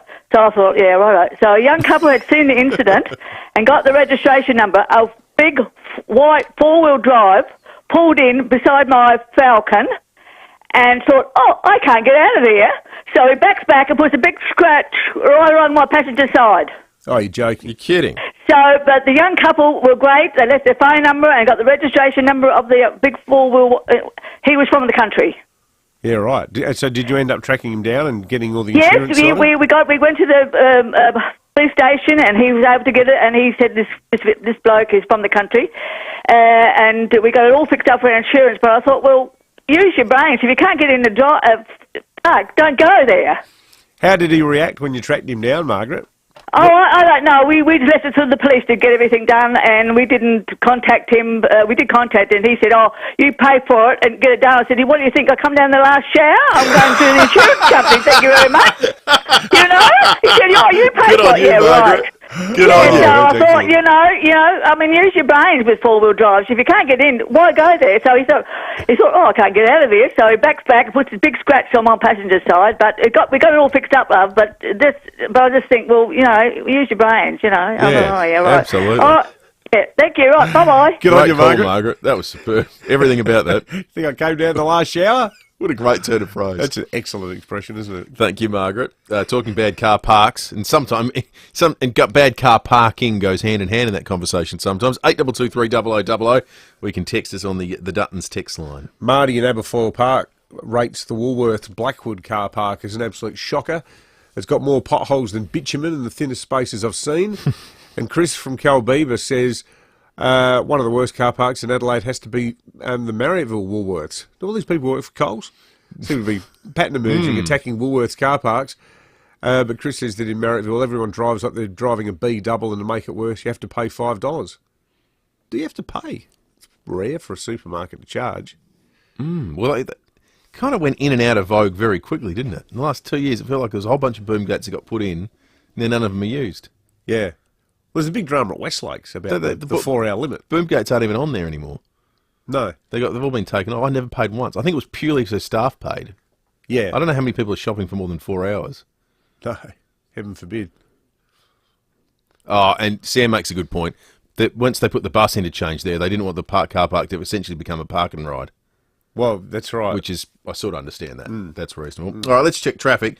Kiesa, you tired of back pain? Time to try Kiesa, KIESER.com.au. Thanks, Will. Roads are working pretty well this morning. No great hassles. However, you will find a burst of automated Greenacres today. Muller Road near North East Road. Got speeds at 40 there. Slow for works at Salisbury Park Terrace near Paternoster Road. We're down to 25 Ks. And look out for lane closures this morning at Torrensville. This one's on South Road near Ashwood Parade. Cameras are out and about early. You'll find them West Street, Ascot Park and Jetty Road at Lakes Bay. Get your crew going away from conferences to sporting, special interest trips to school excursions. Flight Centre's Group Travel Gurus have you back. Visit flightcentre.com.au. Adelaide's most accurate traffic on 5AA. 5AA Mornings with Matthew Pantelis. The Lord Mayor's decision to lower the Indigenous flag in Victoria Square to half-mast in contravention of all flag protocols around the nation. Where does that leave the Lord Mayor now? Well, Councillor Henry Davis is on the line. I think she should resign, quite frankly. Weekday mornings from 9. The local government minister has told her she doesn't have this power, so she clearly doesn't care what the state government thinks. On 1395, Adelaide's 5AA. Hi, I'm Lynn Andrews. For over 50 years, the Lynn Andrews team have made it easy for landlords to manage residential and commercial property. From single homes to multiple commercial holdings, our passion for property investment means we have a great deal of knowledge. How to do it safely and properly, matching the right tenant with the right property every time. We're here to help you. Visit lynnandrews.com. With help from Flurio Milk Company and the Udder Way, cafes all over Adelaide have joined the fight to reduce plastic waste. Instead of single-use plastic bottles, they've introduced the Udder Way's reusable 18-litre kegs.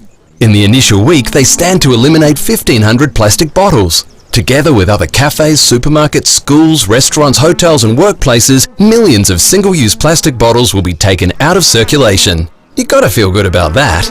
Visit fluriomilkco.com.au for more. Let's say you've signed a building contract, work is underway on your dream home, everyone's excited, and then one day, crunch, your builder hits rock while digging your footings. So what happens next? Well, most builders will send you a nice apologetic letter, but then they'll bump up their price with a variation. But not Rossdale Homes. When you sign their absolute fixed price contract, there are no hidden costs or nasty surprises. The price is fixed, and that's why it's the industry's strongest contract. So before you build, talk to Adelaide's most trusted builder, Rossdale Homes, because trust is a must.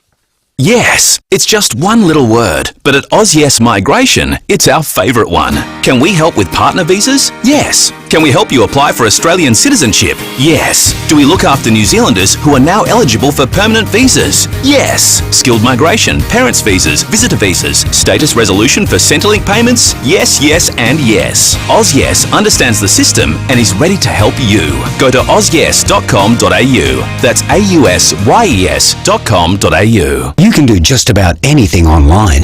Shop, meet new friends, watch reruns of your favourite TV shows or movies. But there's one thing you should never do online, and that's your will. From the simplest to the most complex wills and estate plans, Donlan Lawyers can answer your questions and help carry out your final wishes. For wills and estate planning, visit donlanlawyers.com. Hindmarsh Square, Adelaide, and Ocean Street, Victor Harbour. Rosanna Mangiarelli here from 7 News. Join me and Will Goodings for Adelaide's leading news hour, 7 News, tonight at 6 o'clock. Breakfast on 5AA. David Penberthy and Will Goodings. Jobs, apprenticeships, traineeships and careers. Maxima can help. Learn more today at maxima.com.au.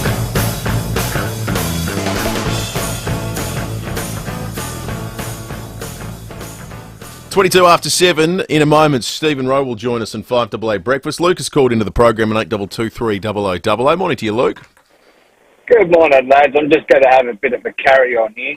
Please do. My mum, love it a bit. She's the best mum in the world. But she is the most hopeless car parker, and she has had 10 insurance claims in the last 5 years. 10? Now, 10 incidents, all hitting post. Mount Barker's got to be the worst bloody car park. Anyway, I just thought I'd take mum out for a driving lesson. And I see this every day, and this is my carry-on. People just don't know how to park. They pull up to a car park spot that's empty, they put on their indicator, and they think they could just turn straight into it. People, when you park a car, when safe to do so, go to the opposite side of the road and take a big angle in so your car is straight. And if you can't, reverse it. Not hard. It does my head in. I see it all the time, lad. And I just want your opinion. What do you think? Should people start reversing it more, or should they have retraining? I don't know what happened. I used to always park in front ways, but now almost 90% of the time I reverse in. I don't know why. I just want to know what Luke's mum's excess is up to, given she's made 10 claims in 5 years. That would be, you'd be looking at more than $800 a pop after 10 of them, I reckon. As Luke was telling that story, I'm ringing in my ears a story a workmate of mine told me once about driving with his mum for the first time in a long time. He'd been living overseas and he came back and he would drive along and through the back streets, fairly quiet area, they get to a crossing where there was a giveaway sign on theirs, where they were on their road they were on. And she just careered straight through it, and the car came on the other side, slammed on the horn, and he sat there gripping the side of the car, white knuckle, and went, "What in the hell was that?" And she said, "Well, people tend to do that a bit." It's not the first time it's happened. No, that's with the total cavalier way. She said, "Yeah, they tend to do that." What, when you go sailing through a giveaway sign? Yeah, funny that. Stephen Rowe on 5AA Breakfast.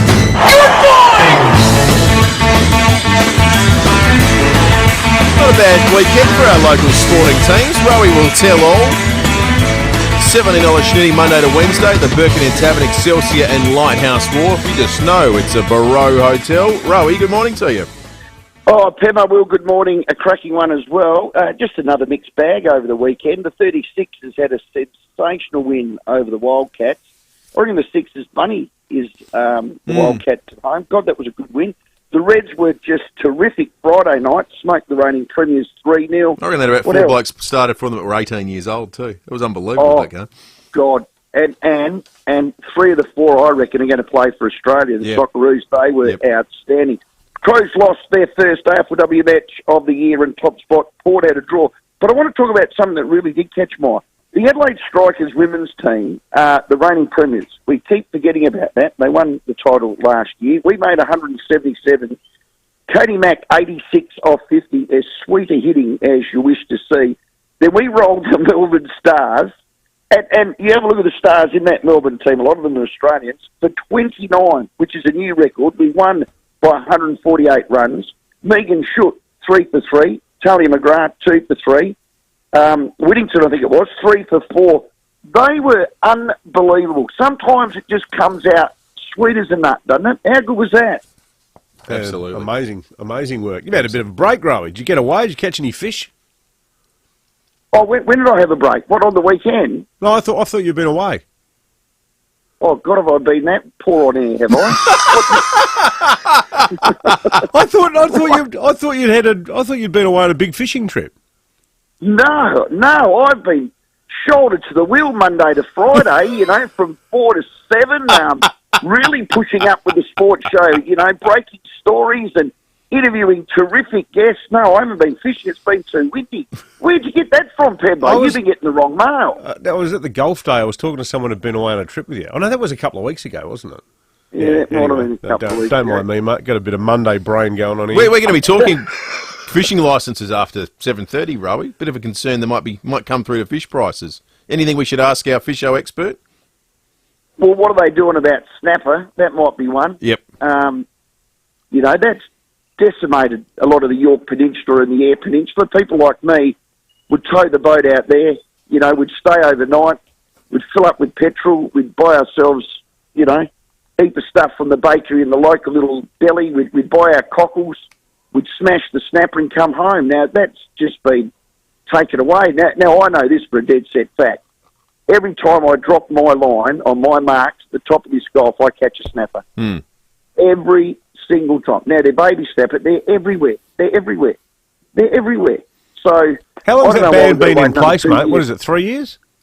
We're coming up to 3 years, yeah. It'll be 3 years January this year, and we've still got another 2 to go. You can still buy snappers, though. You see them in the shops. I bought one at Samtest a few weeks ago, but they must be from interstate. Yeah, I'm pretty sure they come from New Zealand. I stand corrected, but I reckon they come from New Zealand or Tasmania. Yeah, right. All right. Well, anyway, it's good to have you back from your holiday. Well, thank you for noticing me, Tempo. But see, here's the thing. If anybody out there wants a snapper, anybody there because, you know, I don't quite abide to laws. I shouldn't say that on a commercial radio station that's number one that has a lot of listeners. But if anyone does, I'll catch you a snapper. We'll just do a little deal in the side area there. And, you know, I'll Black be about market $20 snapper. a kilo. A big shout out to the Minister for Primary Industries in case he's listening. Maybe you should go on holiday, mate. S-Row. We'll get you a big snapper for the Weber Christmas. No, it's not true. See ya, I'm in trouble. Bye. Bye. Stephen Rowe on 5AA Breakfast. Sounding refreshed. Oh, yeah, it's like he never went away. 17 shooting Monday to Wednesday at the Birkenhead Tavern, Excelsior and Lighthouse. You just know it's a bro hotel. We're talking fishing. We're talking fishing licences and costs after 7:30, and also the latest on this awful fire at Aldinga with Mitch Sariovsky from 7 News. What is artificial intelligence? What it's not is a global machine uprising to enslave the human race. Well, we hope not.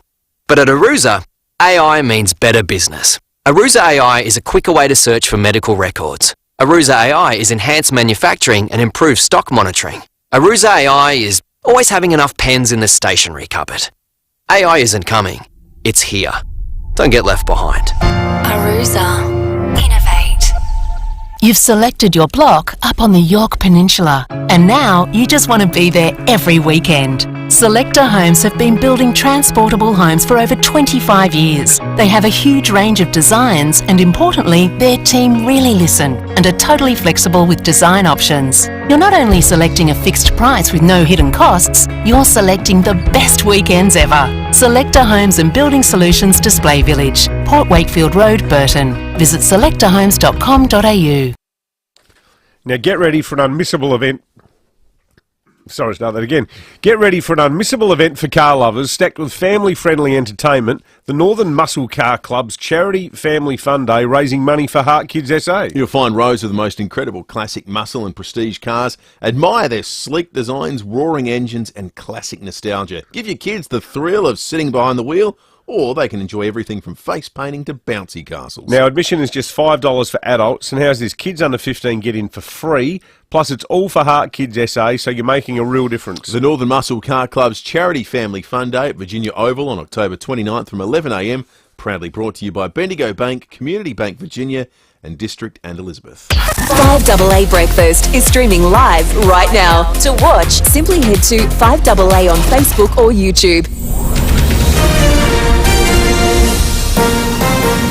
This is Adelaide's 5AA.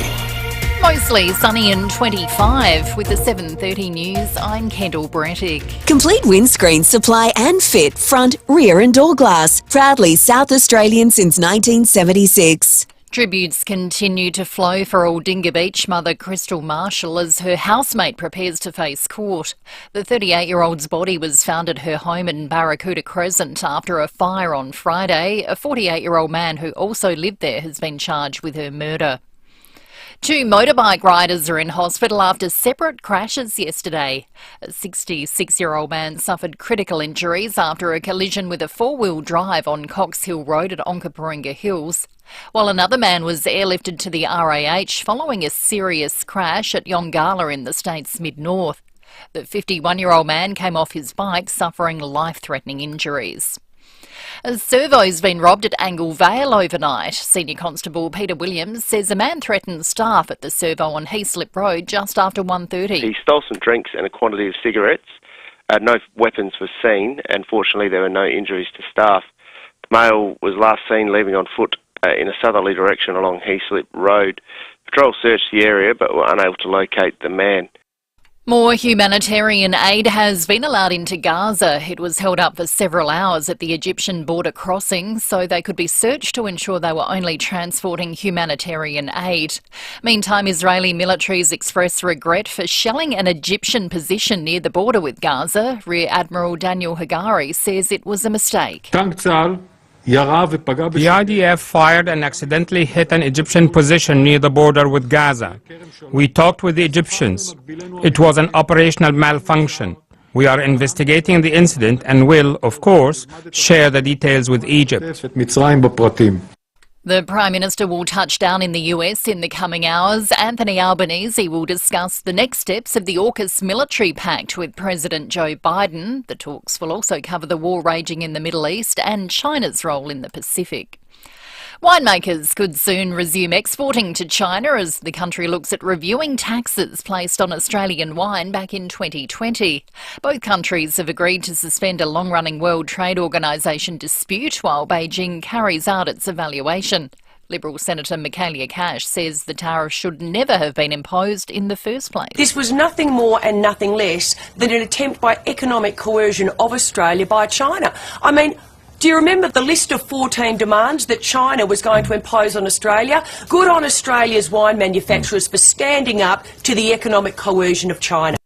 Indigenous leaders from the Voice to Parliament Yes campaign have broken a week-long silence, releasing a joint statement on the referendum defeat. Eliza Edwards is in Canberra. In a scathing letter, some Indigenous leaders from the Yes camp described the overwhelming no vote by 60% of Australians as a shameful act, saying they believe it's now clear First Nations people will never be recognised in the Constitution, calling it the bitter lesson of the October 14 result. But the leaders say they haven't given up on pursuing justice and better outcomes for their people, vowing to keep fighting for a voice advisory body. Now turning to 5AA Sport. Gliderroll Garage Doors' new Platinum and Native Series sectional doors are here. Gliderroll.com.au. Here's Jace Kemp. Thank you, Kendall. We'll start with Formula One, and the US Grand Prix has just wrapped up. Red Bull's Max Verstappen has won his 50th race, but it wasn't easy. Lewis Hamilton pushed him right to the line. The 200th race of the hybrid era goes to Max Verstappen and a 50th Grand Prix win. Lewis Hamilton closed the gap, pushed all the way, has to finish as runner-up, sadly again for him.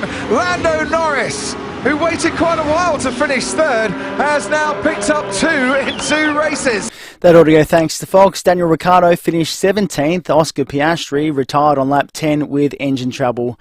The football world is continuing to remember the great Bobby Charlton, remembered as one of England's best ever players. Former Manchester United goalkeeper Mark Bosnich has told Today he's an icon of football. An absolute gentleman, humble, and someone, like I said, that Sir Alex Ferguson used to say to a lot of us young players, this is the person you want to look up to, this is the person you really want to be.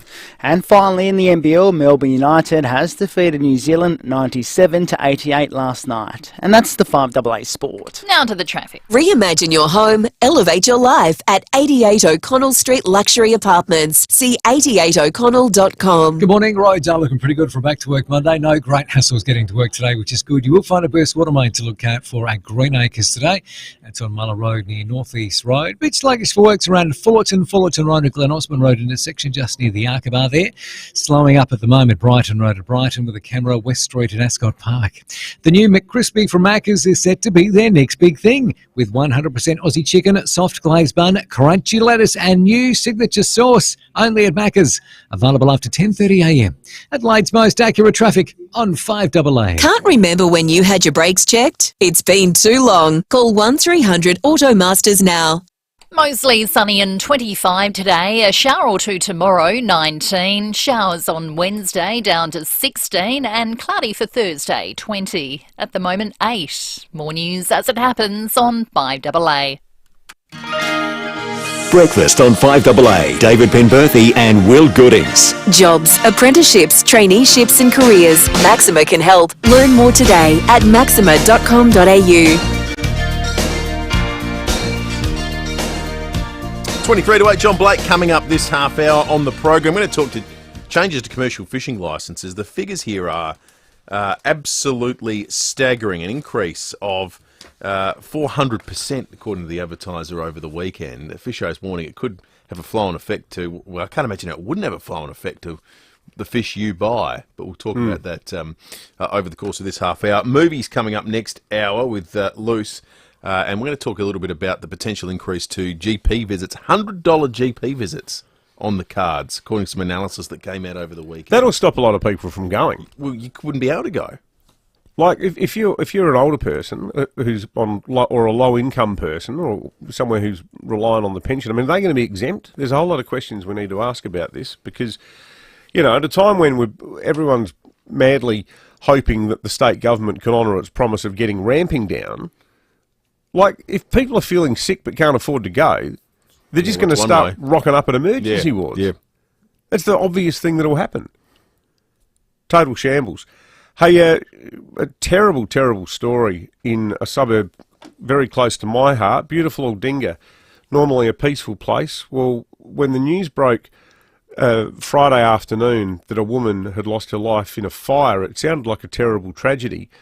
It now appears to be something potentially much more sinister than that, with the death of young mother Crystal Marshall now being treated as a murder. She was found inside her house in Barracuda Crescent in the central part of Aldinga, not far from the shops there, on Friday afternoon, and now a man has been charged who also resided at the same property. He's been charged over her death. We have Mitch Sariovsky from 7 News Adelaide on the line, who's been covering this case. Mitch, a terrible set of circumstances and quite hard to piece together what may have occurred here at this early stage. It certainly is. So a 48-year-old man who will face Christie's Beach Magistrates Court today, and he is accused of killing mother of two, Crystal Marshall. It came 2 days after the blaze on Friday, so it is an incredible breakthrough. So we have to be careful in what we say about him, don't we? Because there's no details at all about how he knew Ms. Marshall. Well, we did report on that last night. So Crystal Marshall's ex-wife Anastasia told us outside of her house that the alleged murderer had been staying with the family for around 4 months. They've known him for about a year, and she said yesterday he was a friend, actually, a good friend. But what she did tell me, her youngest daughter doesn't know yet that her mother isn't there anymore. It looks like a sort of a newish kind of street, Mitch, a lot of renovated homes or rebuilt homes. Can you sort of just describe the area for us? It's a beautiful area. Aldinga's great. My family lives in the southern suburbs. It's a beautiful area, and neighbours were quite shocked to hear the news. And detectives searched the property yesterday, and that's where Anastasia and Crystal live there with their 2 children. So detectives bagged evidence, and they even took a door off its hinges and seized that. It happened on Friday afternoon, and neighbours frantically called 000. And as the flames grew, neighbours had big fears for 38-year-old Crystal, who was inside. So when fire crew got inside, they found her body, and tributes are still flowing online, one of which from a person online saying, "She's one of the most determined and passionate humans I've ever had the pleasure of spending time with." So she's touched so many people, and we just have to feel for Crystal's children who now grow up without her. And Mitch, you mentioned the door there. There's a photo on page 5 of the Times I'm looking at now, today's edition. It looks like the door's been kicked in or punched in. It's got a big crack next to the handle. That's obviously something that police are going to be looking at closely. I think they'll be looking at a lot of things closely. I think one of which is what happened leading up to Crystal's death. Obviously, that hasn't been made public yet, but her alleged murderer will face court today, where the family may be able to get some answers they so desperately need, guys. Mitch, thanks for that. Mitch Sarabowski. You'll see any development on that story on 7 News from 6 o'clock tonight. Started the conversation with Rowie. Went off the rails, as sometimes the conversations do with Rowies before 7:30 about fish licence prices and what it might mean for you buying fish for Christmas. The Advertiser reporting over the weekend that fees will jump from somewhere in the order of $2,800 this financial year for commercial fishing licences to just under $11,000 for the 24-25 year. So if that's the case and it comes in like that, you'd imagine it's not this Christmas that you're going to see prices jump. It'll be next financial year when Fishers are going to have to recoup some of those costs. Jared Day is a commercial fisherman who's based in Port Lincoln. Jared, good morning to you, mate. Thanks for chatting with us. G'day, guys. How you going? You guys have any warning of an increase this big? Look, we knew that there was going to be some form of increases going to a ITQ system, like an individual transferable quota system. So once we did the reform, we sort of knew there was going to be some form of increases. But we didn't think that was going to be to the extent that they're going to be, or what they're talking of. Has there been any justification for it, Jared? Because everything's going up, but on a flat sort of government charge like this, I don't know what are the inputs that are affecting them that sort of underpin the need for such a huge increase? Well, generally, their sort of main expenses are compliance. So, per the fisheries, we as commercials sort of we get scrutinised pretty stringently, you know. So, just the expenses that they believe that it costs to manage the fishery now that we're on an ITQ system. We really don't actually know where all these expenses are really coming from. You know, we haven't actually been given all the details.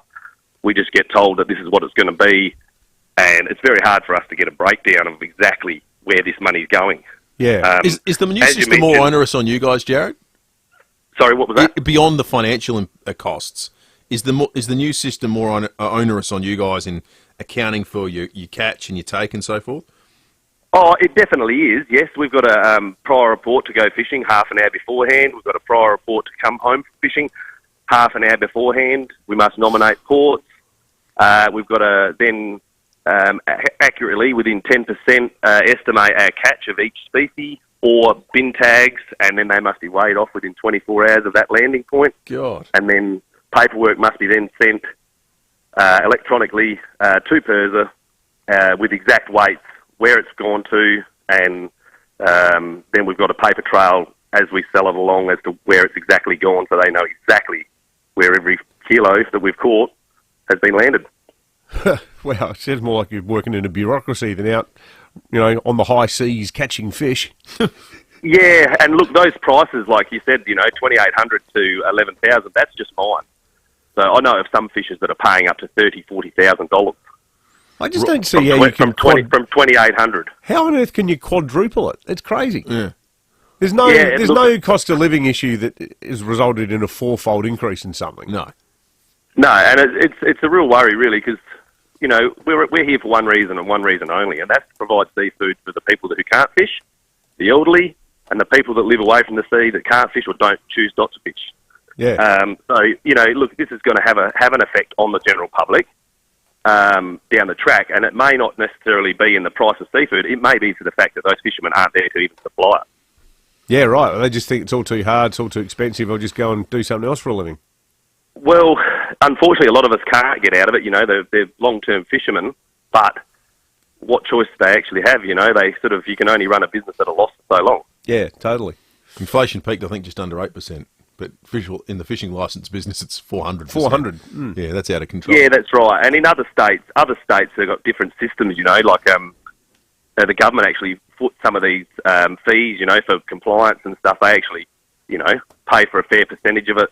Obviously because they value their commercial fishers probably a little bit more, and they understand that their place in the general scheme of it.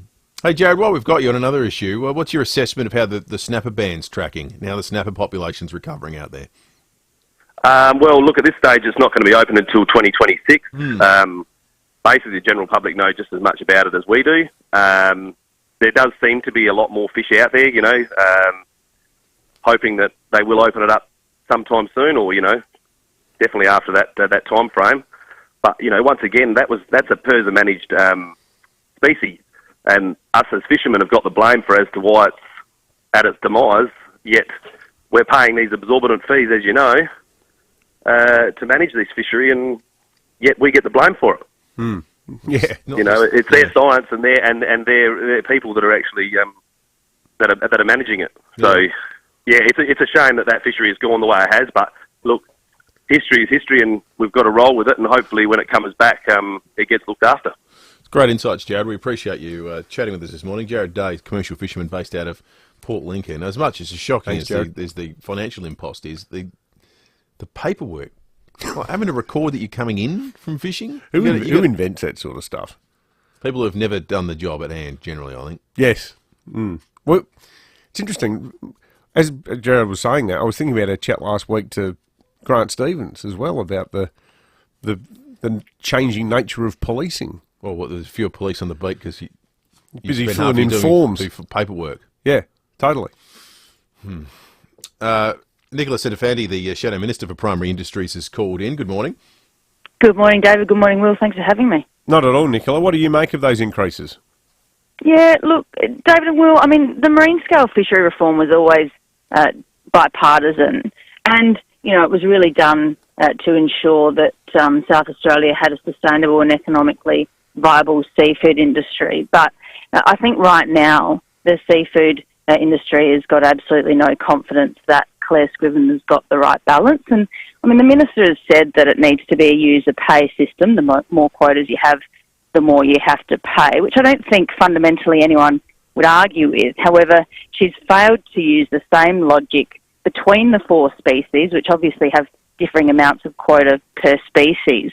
And there's also a huge discrepancy in cost from one gulf to the next, which, hardly seems fair for fishers. So, I think the Minister really needs to be consistent.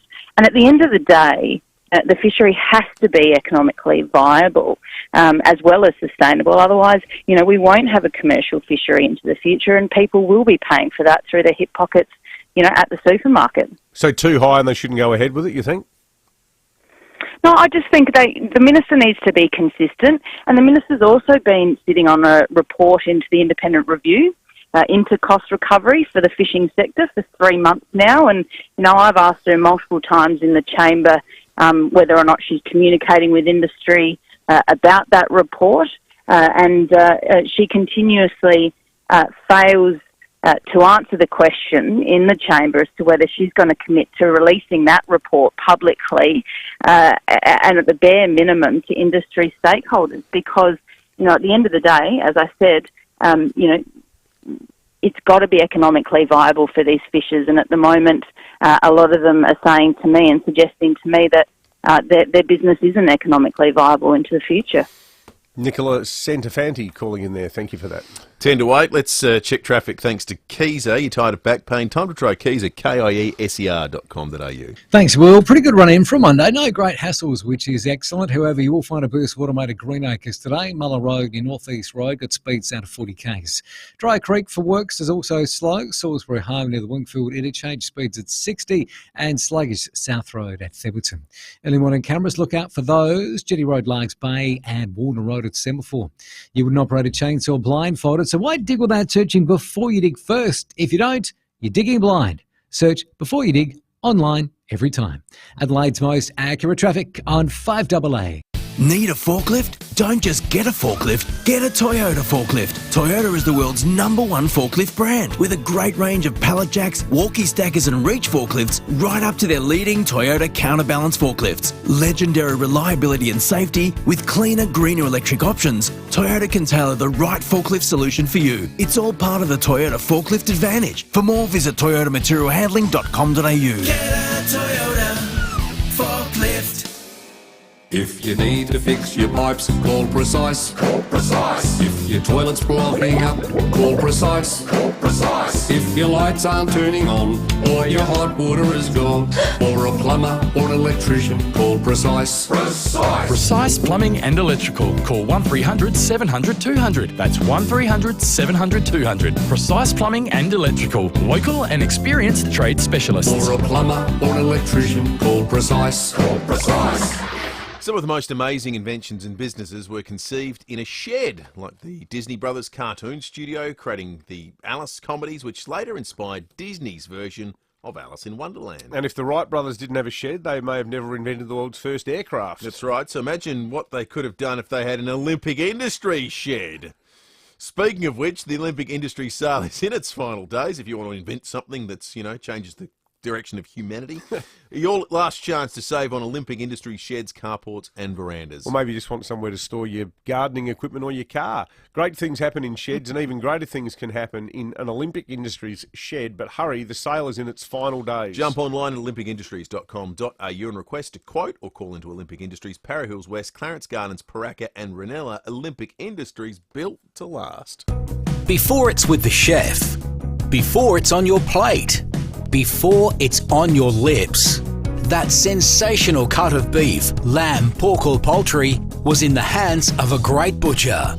My Butcher, feeding 250,000 South Australians every week. The pleasure's all theirs, and luckily they're all ours. 100% locally owned and operated since 1999. My Butcher, meat with care. Don't just send it, ace it. If your current job is driving you bonkers, well, get outdoors and hit the road. Here's Chris from ASIC Couriers to tell you how. Thanks, Rowie. ASIC Couriers is growing, and we need more drivers to keep our promise of perfect service. So if you want a career that'll take you places, get in touch with us at ASIC Couriers. Visit asiccouriers.com.au. Don't just send it, ace it. 5AA Breakfast is streaming live right now. To watch, simply head to 5AA on Facebook or YouTube.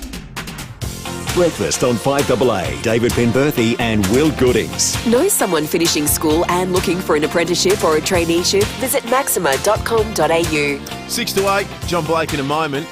Make sure you catch the 5AA Interactive Lounge tomorrow, when Jade Rodman is joined by the Breast and Endocrine Centre. So if you've got any questions, you can get them answered off air in the privacy of your own phone conversation. But of course, too, at the same time, this is a really fascinating conversation that'll be unfolding, run by Jade Rodman on the program tomorrow. Time for John Blake, thanks to Aussie Fast Transport Solutions, interstate freight distribution, warehousing and local Adelaide couriers. Call Aussie Fast 13 13 64.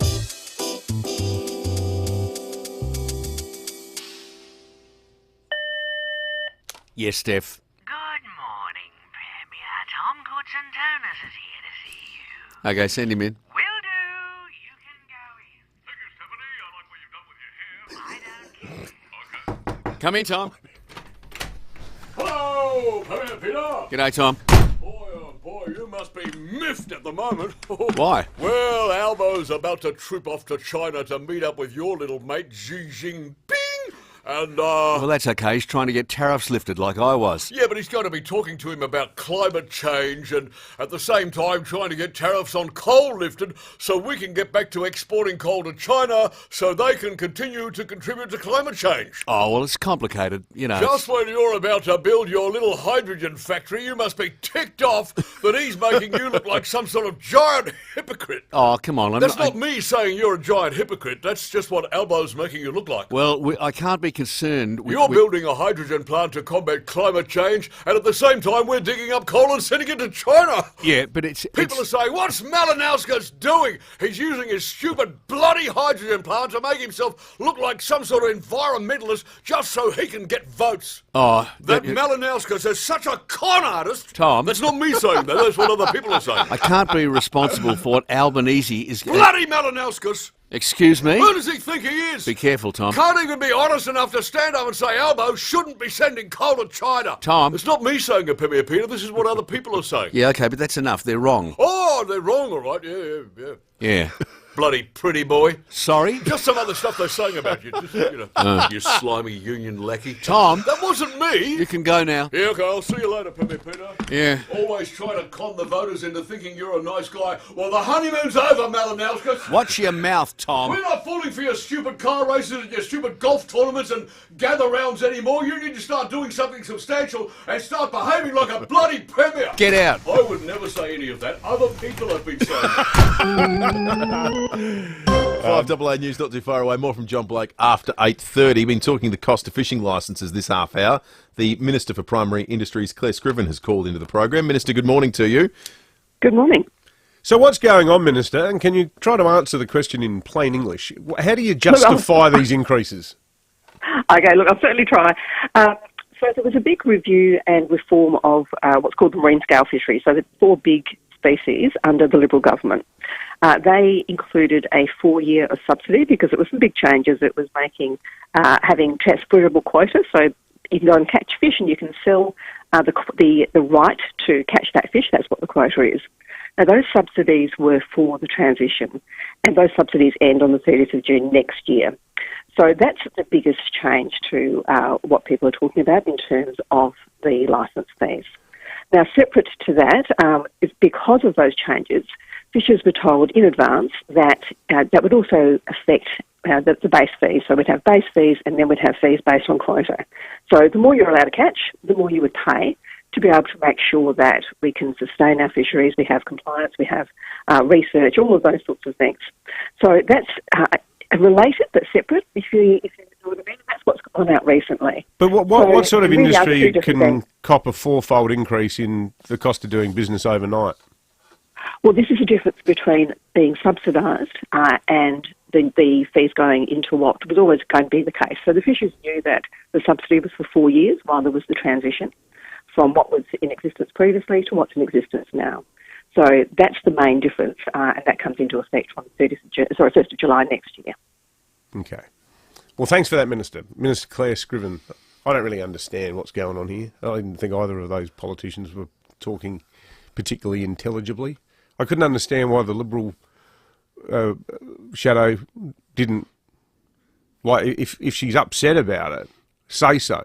Like, it just sounded like... Colin, just say, it's just general stuff. That, like, hi, I'm here. Yeah. Anyway. That sounds more like the government's position is this is the equivalent to the fuel excise when it went off. Yeah, right. And then, when the relief came, and then at some point when the relief ends, and you get a massive price jump. That's the government's position. 5AA News, breaking at 8 next. The 2.5-litre Nissan X-Trail has been awarded the 2023 Drive Car of the Year Best Medium SUV. And with Nissan Future Value Business Plus, a new fleet finance solution for small to medium businesses, you can drive the award-winning Nissan X-Trail ST for competitive weekly repayments that include the cost of scheduled servicing for the loan term. Visit nissan.com.au/business plus or contact your local Nissan dealer. Approved ABN registered small to medium fleet applicants of Nissan Financial Services. T's and C's and exclusions apply. After 25 years of delivering perfect service, ASIC Couriers is evolving to better reflect what they do now. They're not just couriers anymore. That's right. They're your go-to for fast, secure and reliable national transport solutions, so they are now known as ASIC Transport Solutions. But this is still a family business focused on their local community, supporting the Breakthrough Mental Health Research Foundation and over 25 local sporting clubs. And look, as they continue to grow, they need more drivers. So if you've got a 1 or a 2-tonne van or a 1-tonne ute, kickstart an amazing career with ASIC Transport Solutions. Give them a call today. Online, on DAB Digital Radio and on 1395 AM. Talking Adelaide. This is Adelaide's 5AA.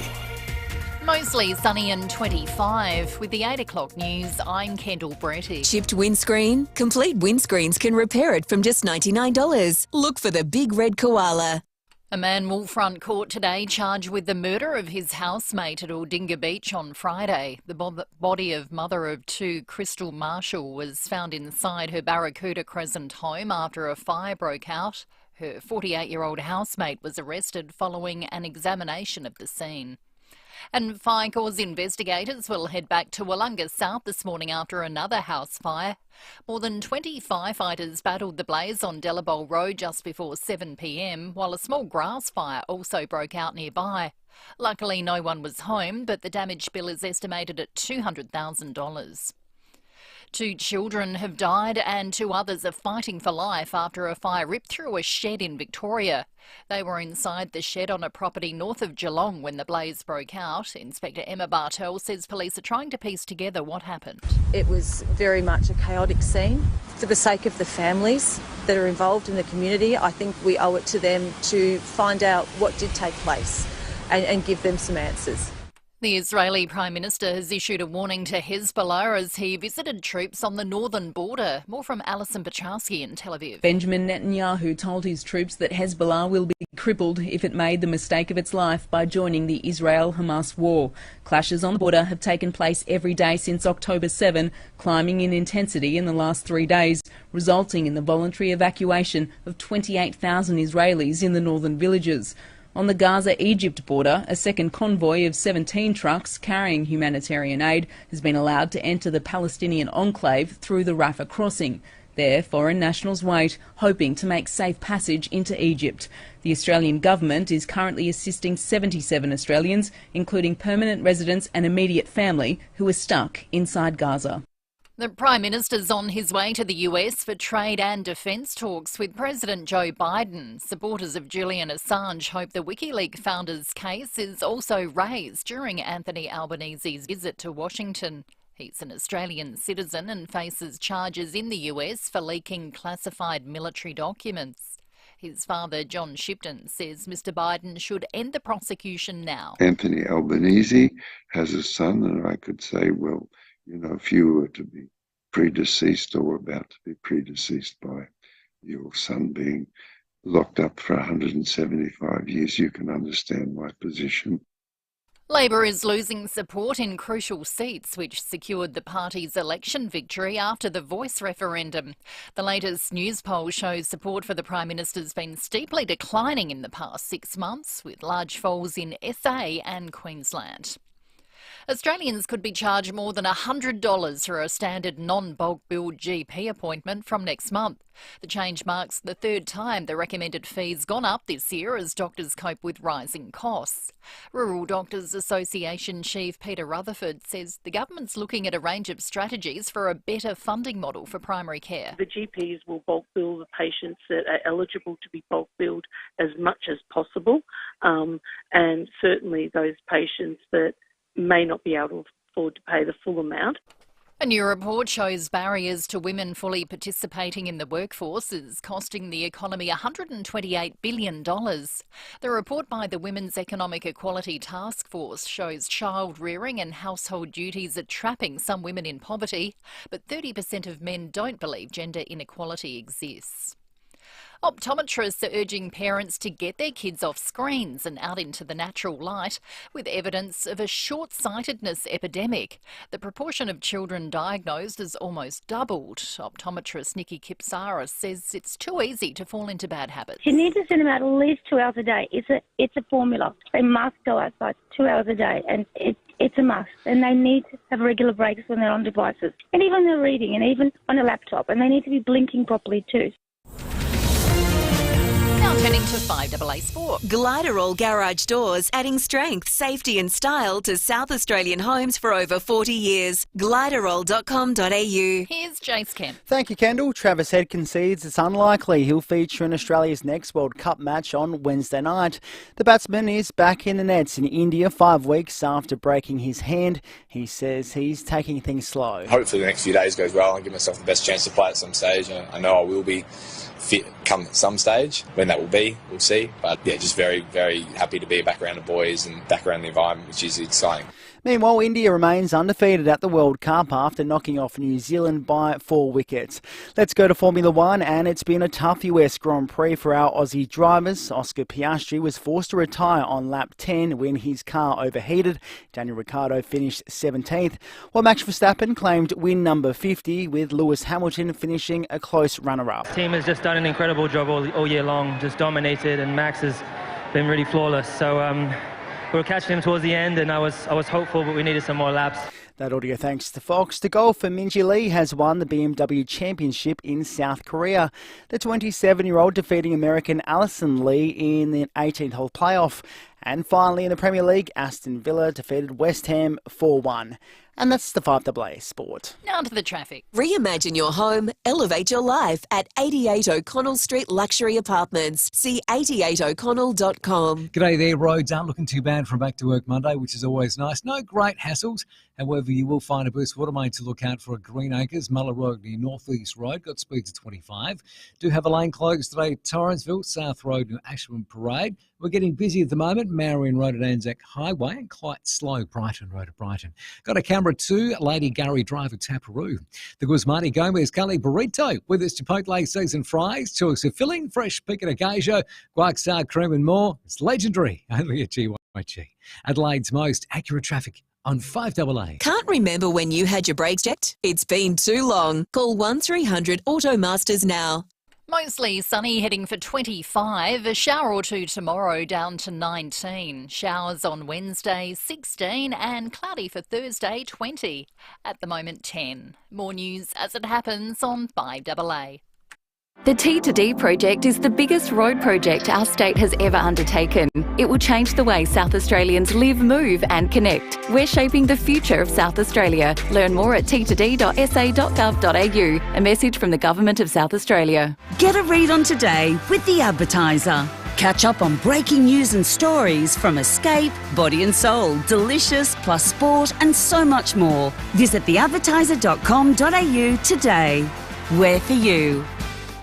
5AA Breakfast is streaming live right now. To watch, simply head to 5AA on Facebook or YouTube.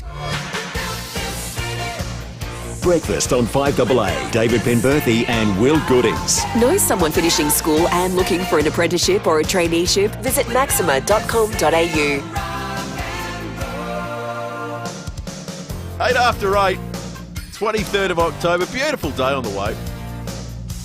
We're going to talk already movies, a beautiful surely. day. Look at it. Yeah, it is. It looks magnificent Stunning. out there. I tell you what, if you're on a 4-day working week, you'd want today off. You absolutely would. It's looking like the pick of the days. You know, all the days have been good except Saturday, which my wife keeps reminding me as though somehow it was my fault. That's right. Just a little Had dry. to tether your 1-year-old to a marquee to stop her becoming airborne. Yeah, we'd have to tie it down. Well, the pegs came in handy. That's for that. right, exactly. Just hammer Get all into you a needed, good soft anaconda. spot of the turf. That's right.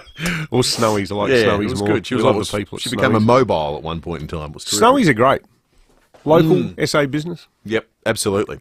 They know their way around a tethering device They for can tether anything. for a toddler.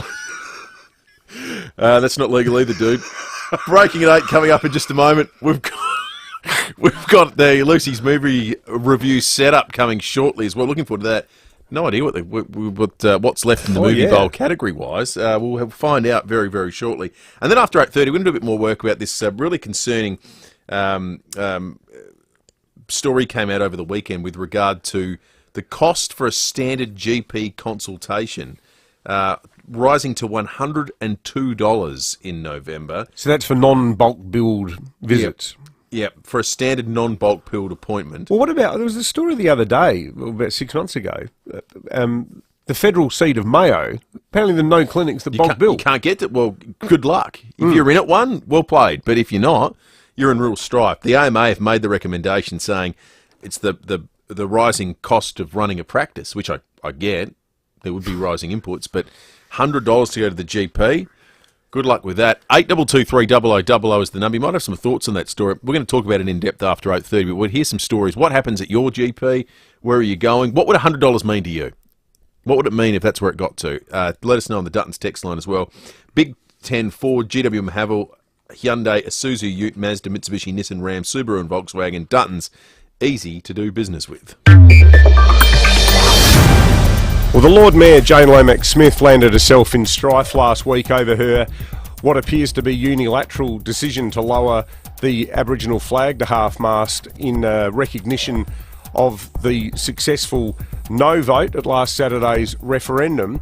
If she hoped that this issue was going to go away, it doesn't look like it is, because one councillor, Henry Davis, has become a real thorn in her side over it. I was checking out his Instagram and social media sites over the weekend. He's fired up about it massively. Now, there's a council meeting tomorrow, and he is asserting that the Lord Mayor is guilty of maladministration, namely that she did not have the statutory power to lower the flag, that she did it off her own bat, which is effectively against state laws. Now, there are two solutions that I've heard that are being put to this. One is that she self-reports to the state ombudsman so that the ombudsman can get to the bottom of it all. Failing that, if she does not self-report, there may well be a push at tomorrow night's council meeting to report her to the ombudsman. Now, with the Green Left sort of dominant faction, who are all presumably yes voters as well, those numbers are probably going to help the Lord Mayor survive any such move. But given the extent of the public irritation over this issue, and with Councillor Davis as fired up as he is, it does not look like the Lord Mayor is going to realise her hope that this can all just sort of be treated in a let bygones be bygones fashion, and that we can all resume normal council service from tomorrow night onwards. I think that argument that she's trying to put is going to wash with most of the councillors, which is, look, listen, let's not make a mountain out of a molehill. It's just a flag.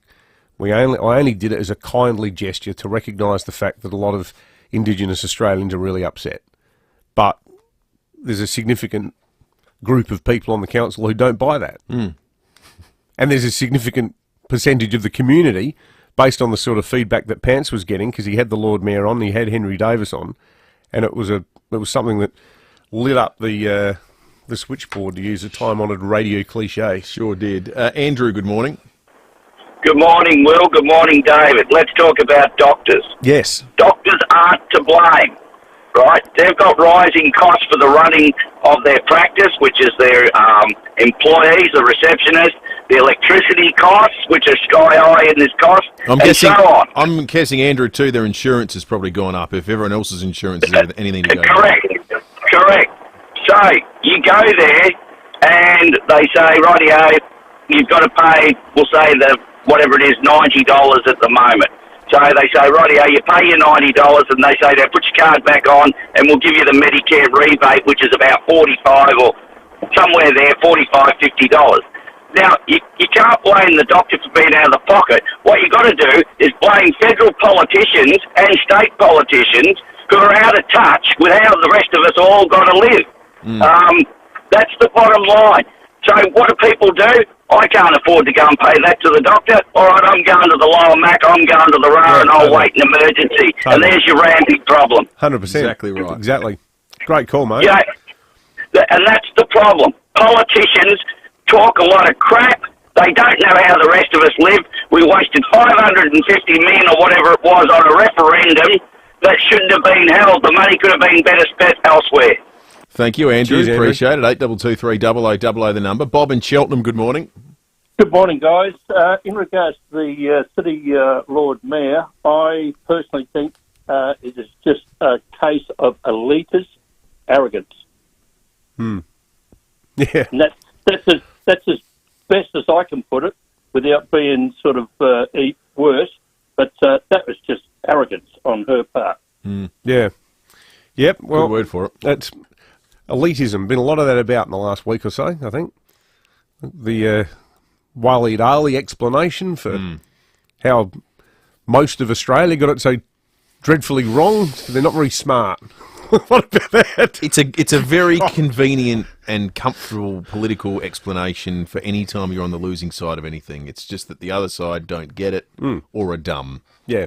And we've seen it with so many things. And look, if you're Brexit, in politics and you're Trump responsible election, for that kind of dehumanising... the Republic in 99... reductive analysis, you will consistently be on the side that loses. Yeah, well, there's a certain righteousness that comes with it, I guess. Well, you can be righteous in second. At some point in time, you've got to realise that if you're on the side of the noble cause that continues to lose, and you truly believe in that cause, we need to look at you and your methods.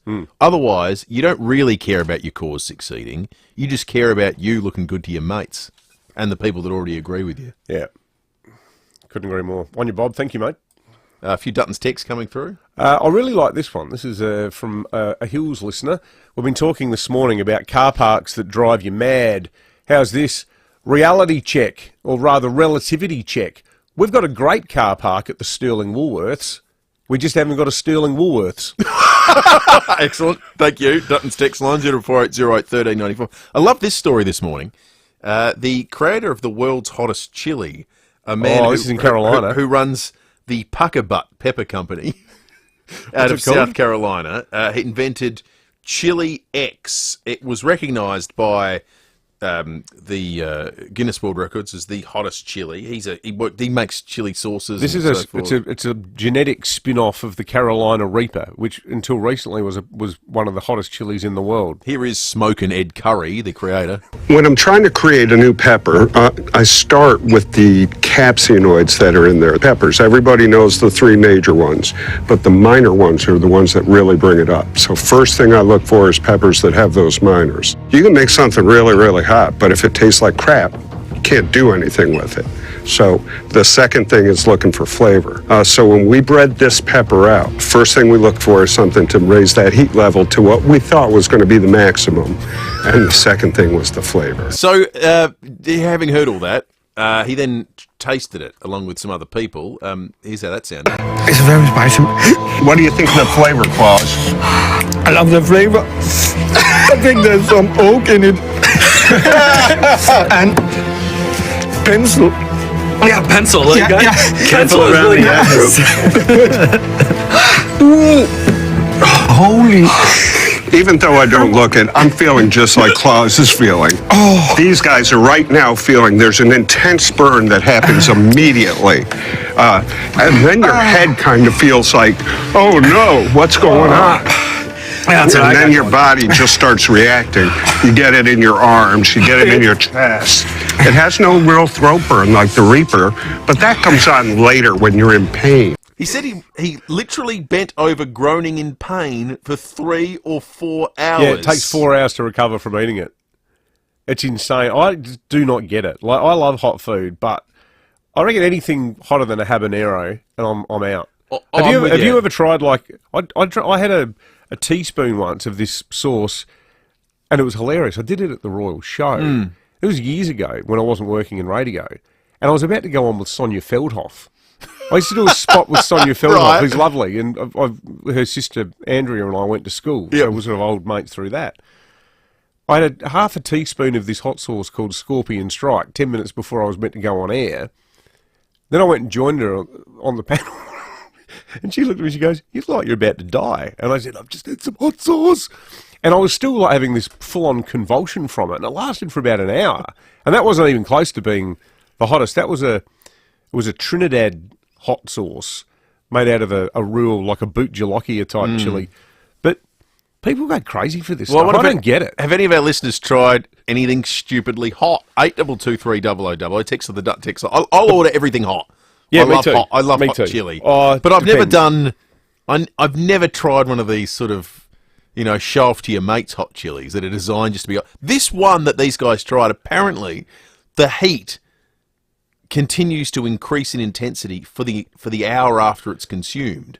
So you don't just get it and then that's only on the way in as well. On the way out, you actually can reach low orbit.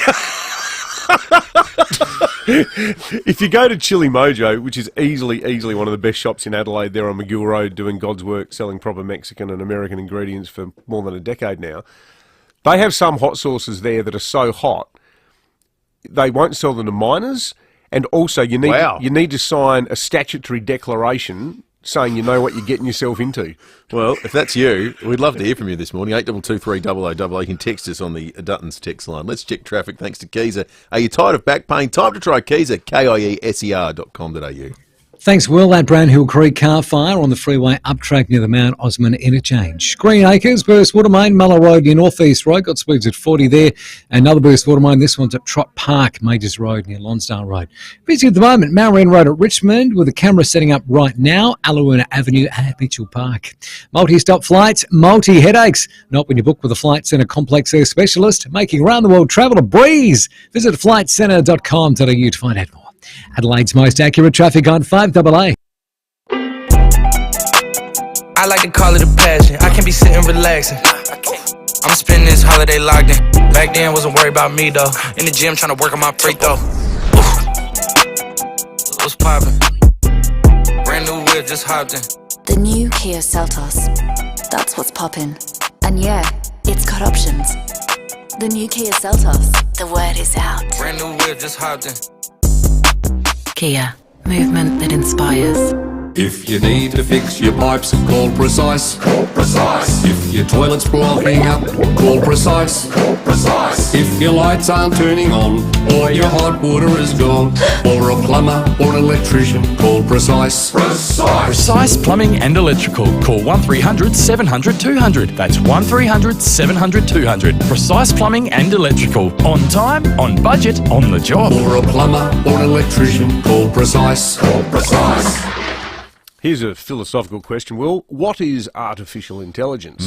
Is it the beginning of a global machine uprising to enslave the human race? Well, not according to the good people at Arusa. Well, that's comforting. They are an SA-based, globally focused company dedicated to utilising AI for better business. For example, Arusa AI could be a quicker way to search for medical records. Arusa AI could enhance manufacturing and improve stock monitoring. Arusa AI could be your ace litigator, combing through millions of case archives in seconds. And look, AI isn't coming, it's already here, and the businesses that innovate for their industry will dominate their industry. And if AI does turn around and enslave humanity, well, it might pay to be on good terms with it. Hey, there you go. Speak to Arusa about a free AI business scan today. That's Arusa, A-R-U-Z-A. Innovate.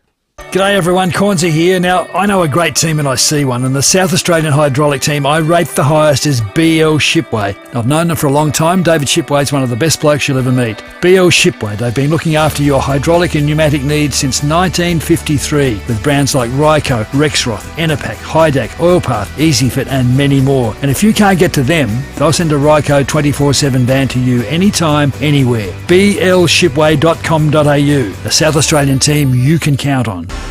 Rosanna Mangiarelli here from 7 News. Join me and Will Goodings for Adelaide's leading news hour, 7 News, tonight at 6 o'clock. Breakfast on 5AA. David Penberthy and Will Goodings. Jobs, apprenticeships, traineeships and careers. Maxima can help. Learn more today at maxima.com.au. 24 after 8, Tyson texts us on the Duttons text line, says, I've got Jack's fighting sauce, 20% alcohol, Carolina Reaper. That'd sort you out, wouldn't it?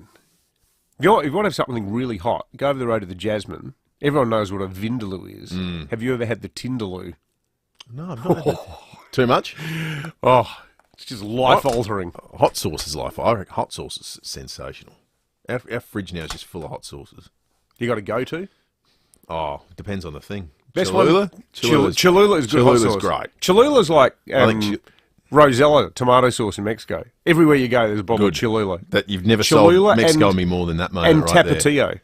Well, I'm there. You can't eat eggs, can you? Because the best thing to have is scrambled eggs with Cholula hot sauce. Inverted commas, I can't. Shouldn't. Might be the language you use. Let's Get talk a bit movies. of Cholula on your scrambled eggs. Movies are better at Wallace Cinemas. SA's home of big screen magic and entertainment. Visit wallace.com.au. Lucy in the studio and live on the Foodland Supermarkets Facebook and YouTube live stream. Morning to you, Luce. Good morning. How you going there, Luce? All right.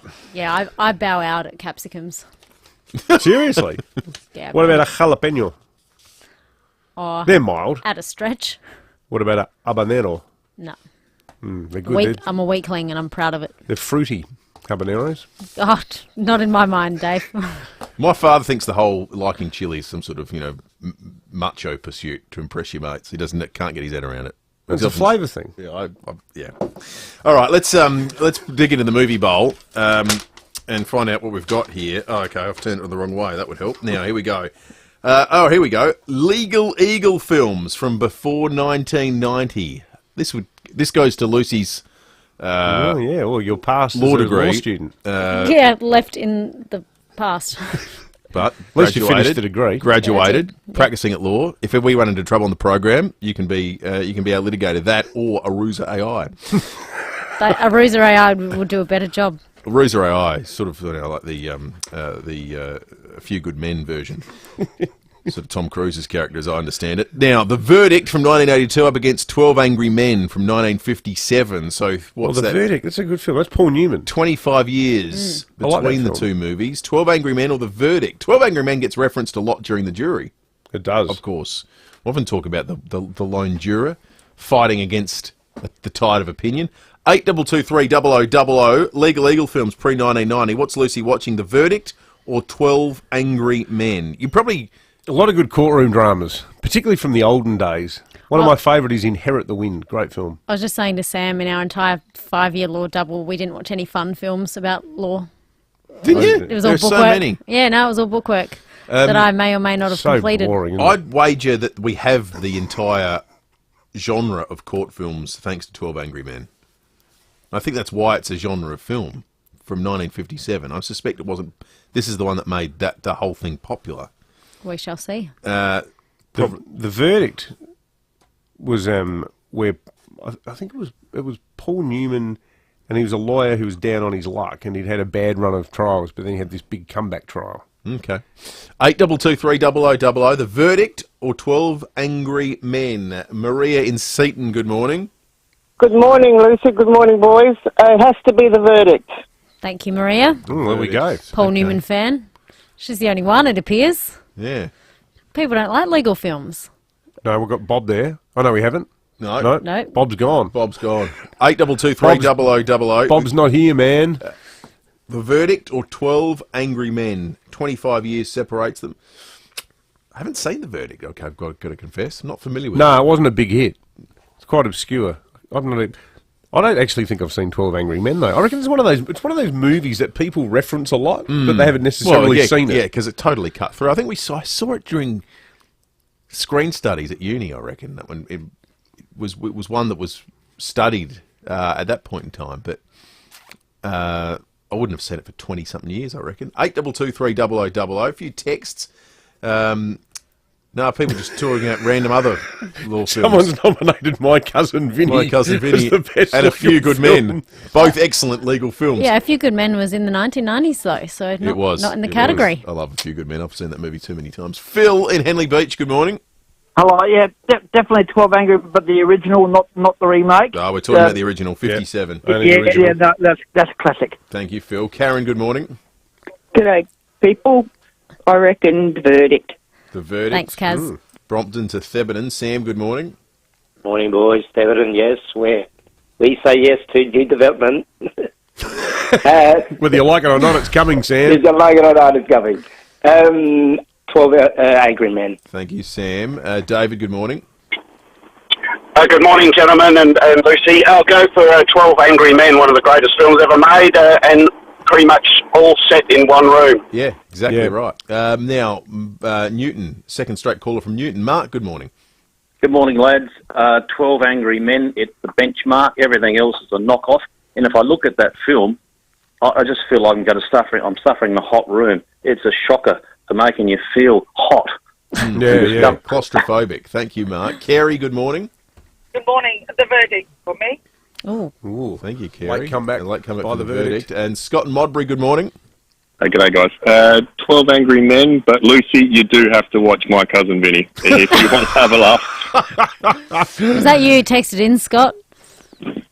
I'm not sure if it was... Possibly, but that's all right. It was Joe Pesci, wasn't it? Joe Pesci. Marissa Tomei? Is it Marissa Tomei? I think so. All right, what are we at, David? It was a majority verdict, appropriately enough, for 12 Angry Men. All right, Luce, we'll catch the review this time tomorrow.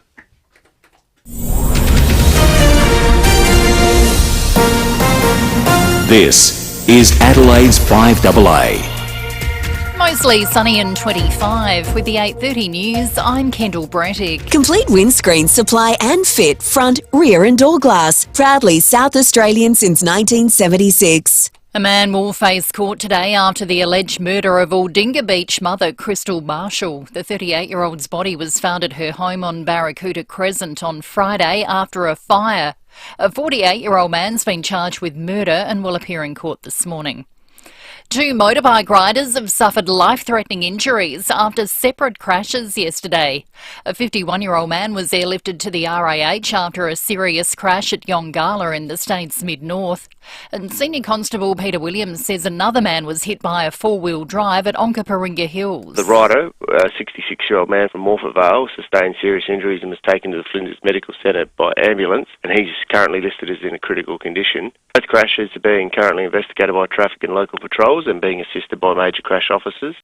A service station at Angle Vale was robbed early this morning. A man entered the servo on Heaslip Road around 1:30, stealing drinks and cigarettes. No weapon was seen. He fled on foot along Heaslip Road. Patrols searched the area but couldn't find him. Clean energy and the AUKUS military pact will be on the agenda during Anthony Albanese's first visit to the US as Prime Minister. Zach De Silva's there. Anthony Albanese will sit down with President Joe Biden and attend a ceremonial state dinner during his trip to the United States. Last time the two leaders met, their focus was on reaffirming their commitment to the Australia-US alliance. But when they hold talks here in Washington, they'll be looking squarely towards the future. The pair will discuss critical minerals deals and the next steps in the AUKUS nuclear submarine pact. The war raging in the Middle East is also on the agenda. While Israel has warned Palestinians to head south as it ramps up its aerial bombardment of Gaza, Israel's Prime Minister Benjamin Netanyahu has held a security meeting this morning as the country prepares for the next stage of its war against Hamas. The federal government's helping 77 families still trapped in the area. Winemakers are welcoming China's decision to review tariffs imposed on Australian wine. The two countries are suspending their long-running World Trade Organisation dispute while Beijing carries out its evaluation. Taylor's Wine's Managing Director Mitchell Taylor says it's a relief for the industry, which has been struggling to stay afloat since the taxes were imposed in 2020. All of a sudden we had this very promising industry. China was getting up to 1.3 billion in sales, and all of a sudden that just stopped overnight. The duties went up to 218%, and now the Australian wine sales are down at 8 million from 1.3 billion. Dairy workers in Victoria are vowing to take more strike action following last week's interruptions. While milk tanker drivers have secured more pay, those in the factories are still hoping to get a better deal. The United Workers Union says the length of the strike action will vary. Barriers to women fully participating in the workforce is costing the economy $128 billion.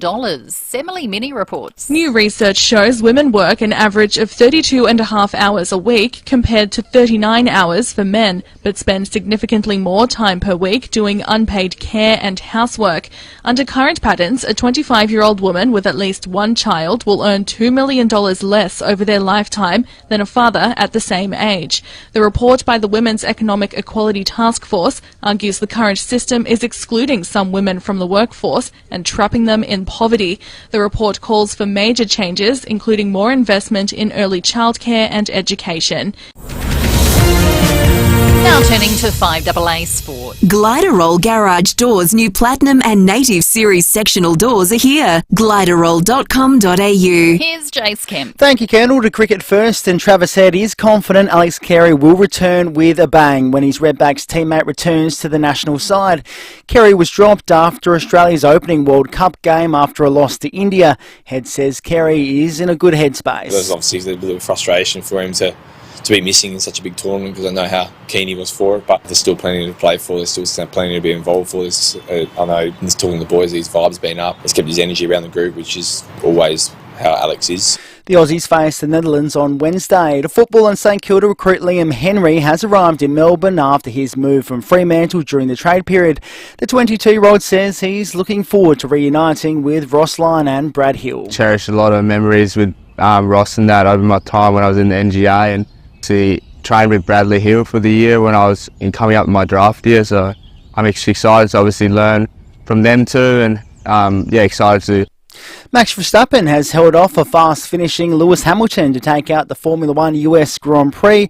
Daniel Ricciardo finished 17th. Oscar Piastri retired on lap 10. And that's the 5AA Sport. Now to the traffic. Reimagine your home, elevate your life at 88 O'Connell Street Luxury Apartments. See 88o'Connell.com. We've got a car fire to look out for on the drive-in today. It's at Brad Hill Creek on the freeway down track just near the Mount Osman interchange. Really solid delays there too. Burst water main at Greenacres, Muller Road near North East Rosewood at 40, and Trot Park another burst water main, Majors Road near Lonsdale Road. Busy, Marion Road at Richmond. A look out for a camera which is setting up right now, Alawana Avenue at Mitchell Park.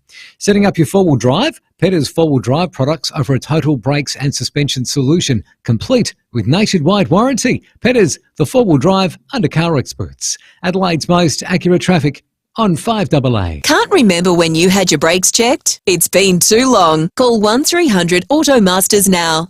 Mostly sunny and 25, a shower or two tomorrow down to 19. Showers on Wednesday 16 and cloudy on Thursday 20.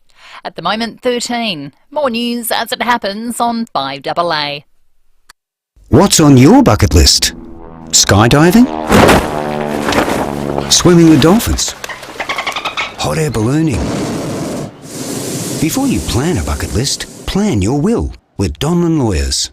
A will, power of attorney and advanced care directive speak for you when you can't. It means you and your loved ones will be taken care of. Visit donlanlawyers.com. Put it on your bucket list. Hindmarsh Square, Adelaide and Ocean Street, Victor Harbour. Now let's see what's in the swear jar at Buy Urban Bathrooms and Kitchens. Boy, that's a cookie jar. Busted. My mistake. Let's see. Here it is. Here's one from Renette, an interior designer at Buy Urban for over 20 years. Renette swears to ensure your dream bathroom becomes a wonderful reality. For a team that swears to deliver on quality and service, see Buy Urban Bathrooms and Kitchens, Adelaide's home renovation experts. Wouldn't mind a cookie. Many people living with a disability in Australia face barriers to areas such as employment and education, and that's why Maxima exists, to break down those barriers. Maxima is a not-for-profit NDIS provider, and they've got a long history offering employment and disability support services. Their dedicated team specialises in plan management, support coordination, recovery coaching, employment support and allied health, with flexible access via face-to-face, online or over-the-phone appointments. Maxima will help you navigate the NDIS, support you to manage your budget, find the services you need and help you find and keep a job you'll love. So give the Maxima NDIS team a call on 1300 629 462 or visit their website. That's maxima.com.au. Breakfast on 5AA. David Penberthy and Will Goodings. Jobs, apprenticeships, traineeships and careers. Maxima can help. Learn more today at maxima.com.au.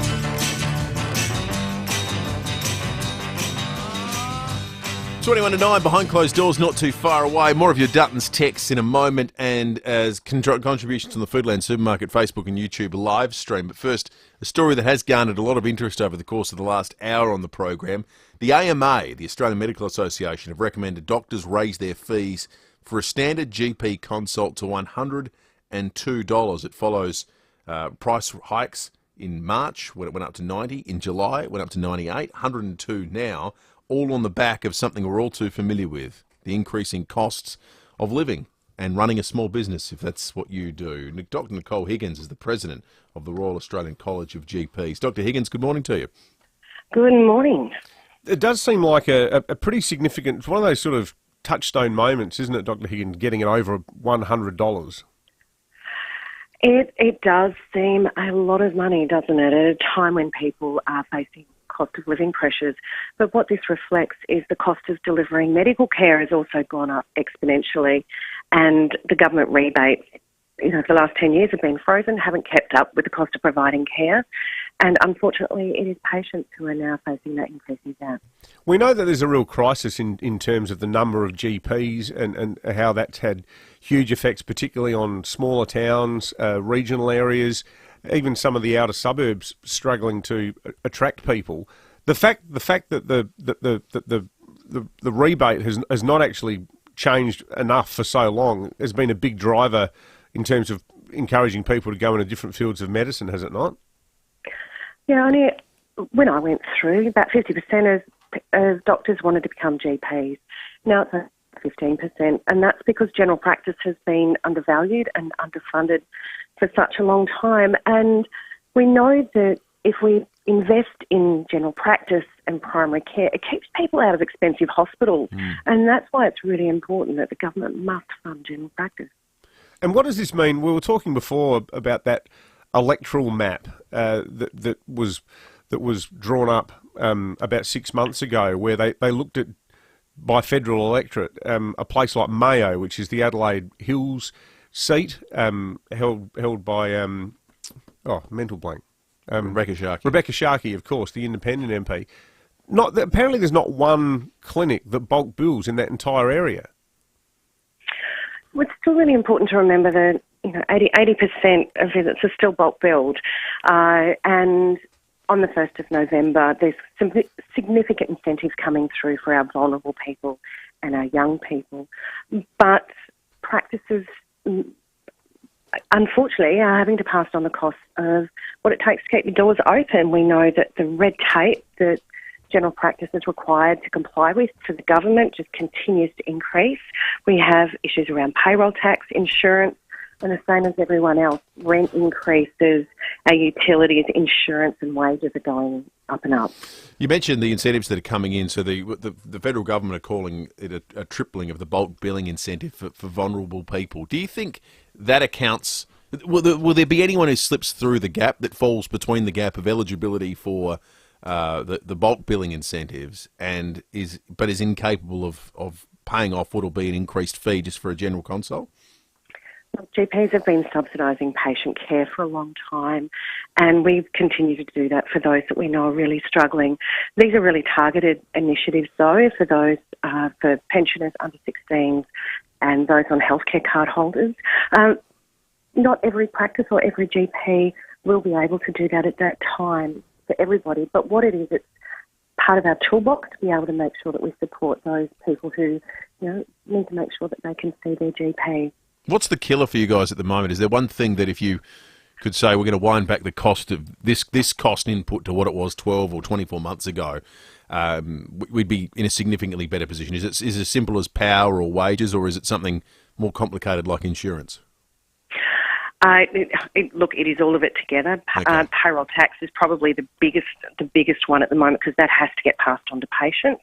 The rest we've been absorbing, but the compliance with Medicare and all the government programs, that's a huge killer. But like everyone else, wages, insurance, rent, utilities, they just keep increasing exponentially. What do you think this will do to ramping, Dr. Higgins? We've already seen what happens when you don't invest in general practice. Ramping just continues, and in South Australia that is a huge problem.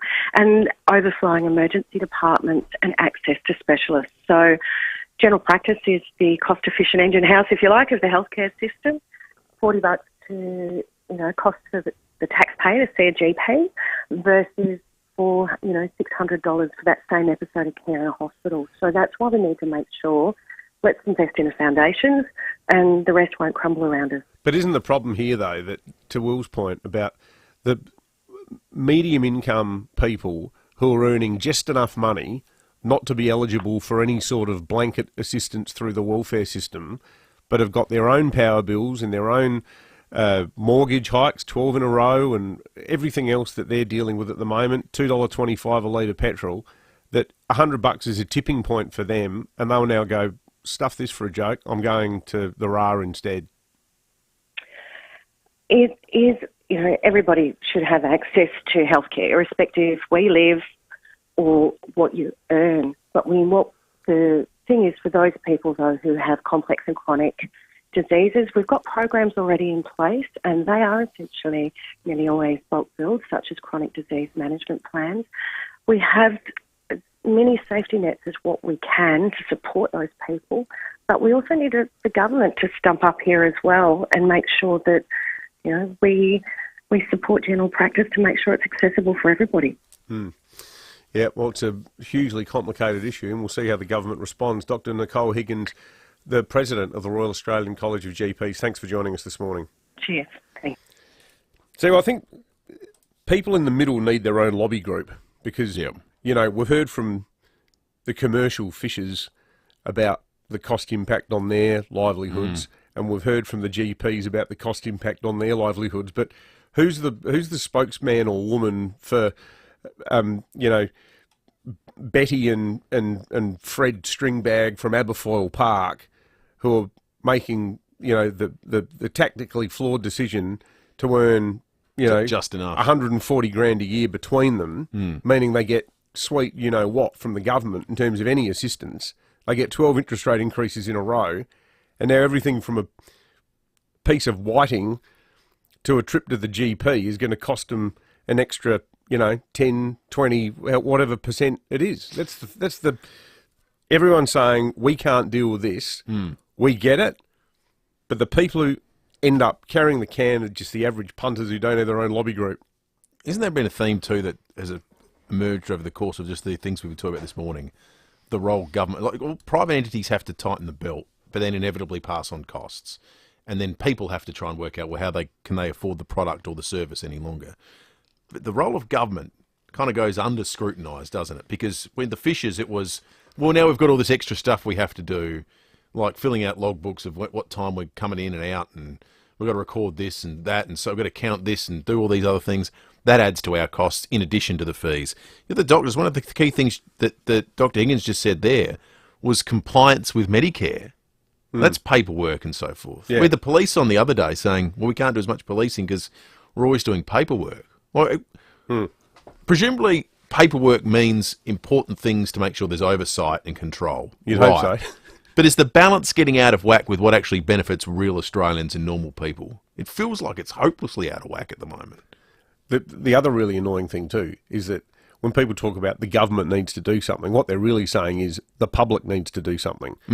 Because, we'll end up paying more for the fish, we'll end up paying more for the GP's visits, but at the same time, if these groups are saying, well, the government's got to do more, and then the government says, all right, we will do more, well, that means you pay more through your taxes. Exactly. So you cop it, both ends. 12 to 9. Happy to hear some more thoughts on that, folks. 8223 You can text us on the Dutton's text line as well. Let's check traffic thanks to Keezer. Are you tired of back pain? Try Keezer, KIESER.com.au. Thanks, Will. We've got a car fight. Look out for today. Brown Hill Creek Freeway down track near the Mount Osman interchange. Awful delays inbound at the moment. Expect a 10 to 15 minute delay there.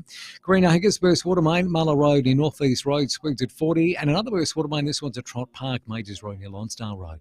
Busy Marion Road at Richmond with a camera today. Lady Gurry Drive at Taparoo.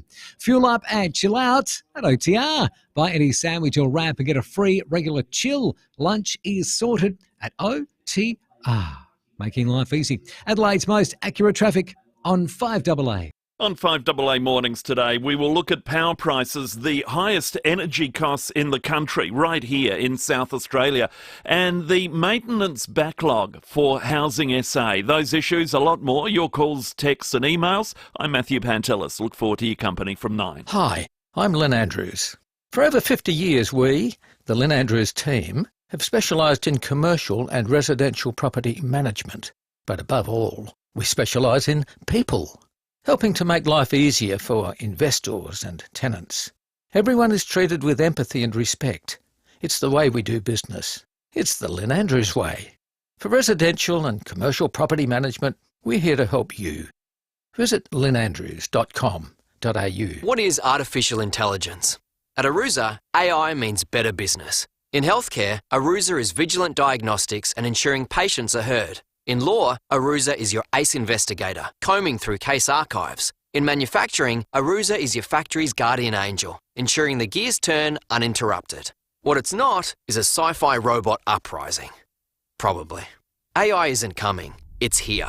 Don't get left behind. Arusa. Innovate. The Breast and Endocrine Centre at the Burnside Hospital in Toorak Gardens, they're your go-to partners in breast health and endocrine wellness. From state-of-the-art cancer screenings to tailored treatments for endocrine issues, they've got it all. Plus, they offer urgent appointments for breast cancer or suspicion of cancer within just 24 to 48 hours. The Breast and Endocrine Centre work with a multidisciplinary team consisting of medical oncologists, radiation oncologists, pathologists, psychiatrists, radiologists, reconstructive surgeons, breast surgeon, breast care nurses and researchers. And to learn more, catch the 5AA Interactive Lounge tomorrow afternoon with Jade Robran, when Breast and Endocrine Centre specialists will be on the air and taking your calls also off the air. Or you can visit the website breastclinic.com.au. Is your bloated belly making you feel fat and miserable? Introducing new Caruso's Bloaties. Caruso's Bloaties contains peppermint and ginger, which are traditionally used in Western herbal medicine to relieve belly bloating, plus digestive enzymes to help your body digest lactose and fat. So if you're fed up with your bloated belly making you feel fat and miserable, try Caruso's Bloaties today. Caruso's Bloaties is available from leading pharmacies and health stores. Always read the label and follow the directions for use. Yes, it's just one little word, but at AusYes Migration, it's our favourite one. Can we help with partner visas? Yes. Can we help you apply for Australian citizenship? Yes. Do we look after New Zealanders who are now eligible for permanent visas? Yes. Skilled migration, parents' visas, visitor visas, status resolution for Centrelink payments? Yes, yes and yes. AusYes understands the system and is ready to help you. Go to ausyes.com.au. That's ausyes.com.au. Breakfast on 5AA. David Penberthy and Will Goodings. Know someone finishing school and looking for an apprenticeship or a traineeship? Visit maxima.com.au.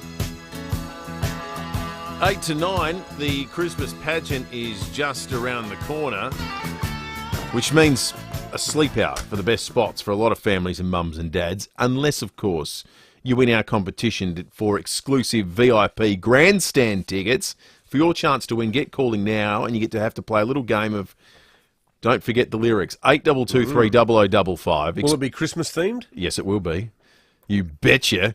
Experience the magic of Christmas with the National Pharmacy's Christmas pageant, celebrating the official start of the festive season, Saturday, 4th of November this year. That's coming up in a moment. Get calling now, because if the first person gets it wrong, we win a couple of people on the line as well. Jeff, good morning.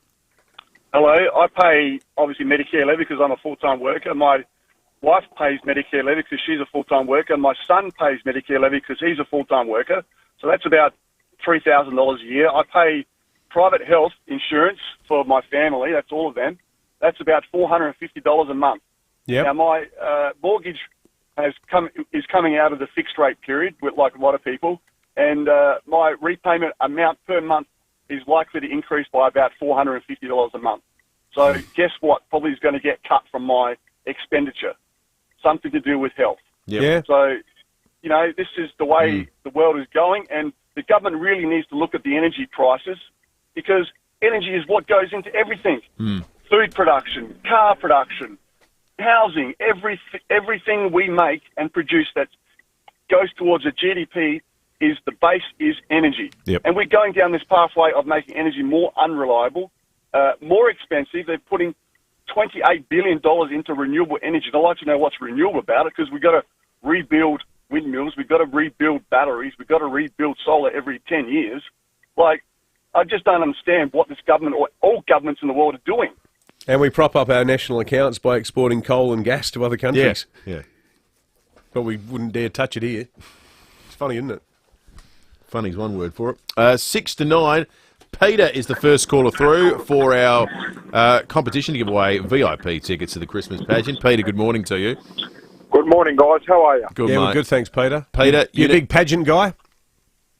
Oh, yeah, maybe for the grandkids.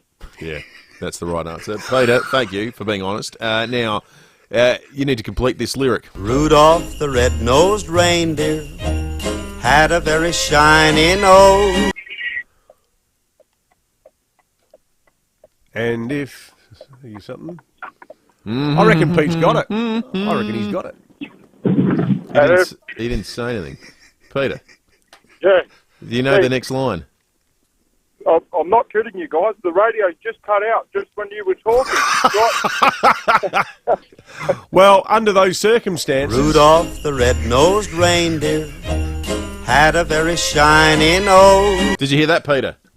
I heard that just like the railroad say, had a very shiny nose.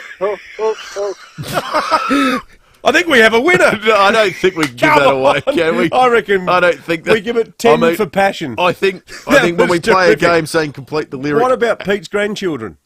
Are we going to stand in their way? I reckon that was a terrific rendition. I defer to you, Lucy. I don't think we can give that away. I reckon we can. I reckon we do it. Lucy says no. Another caller, 8223 You pedants. 8223 You narcs. Get calling. I thought that was terrific. We need someone to complete the lyric. In the meantime, we're to go behind. Pete, you've been robbed, mate. You can't. If the game is finished the lyrics, you can't just say random words and then dumb the tune.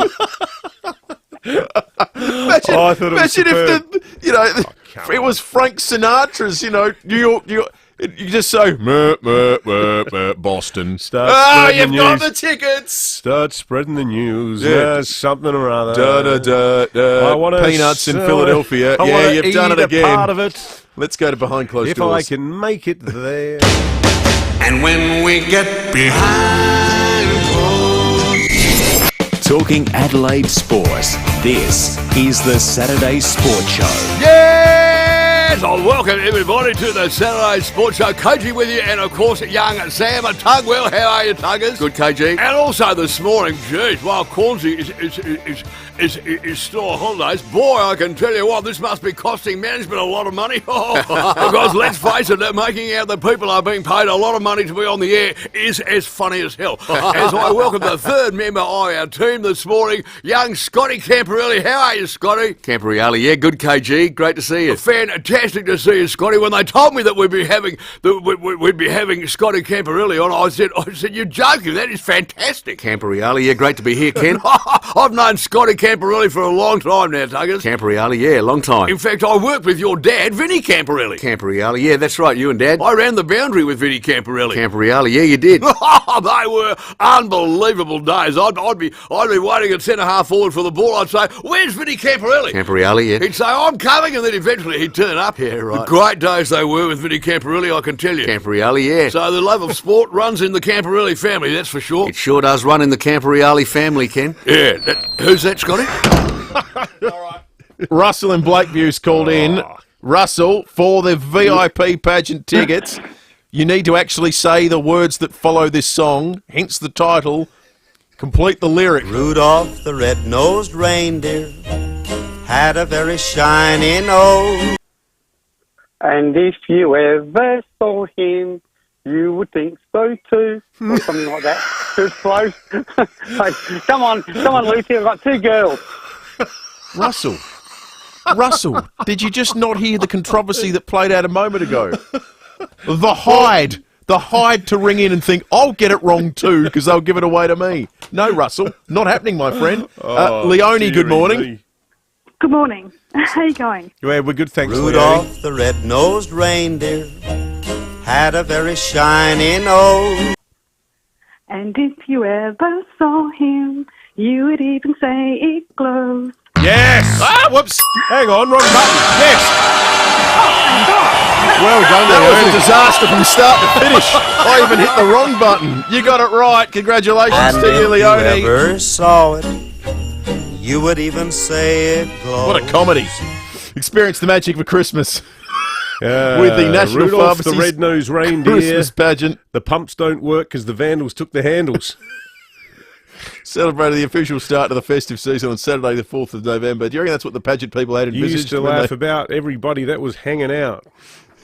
Coming in now, he calls you can't refuse. When you got nothing to lose. Some of the nicest Christmas lyrics you've ever heard. Exactly right. He was a famous carol of Bob Dylan.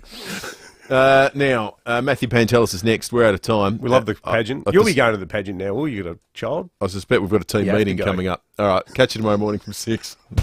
Don't just send it, ace it. If your current job is driving you bonkers, well, get outdoors and hit the road.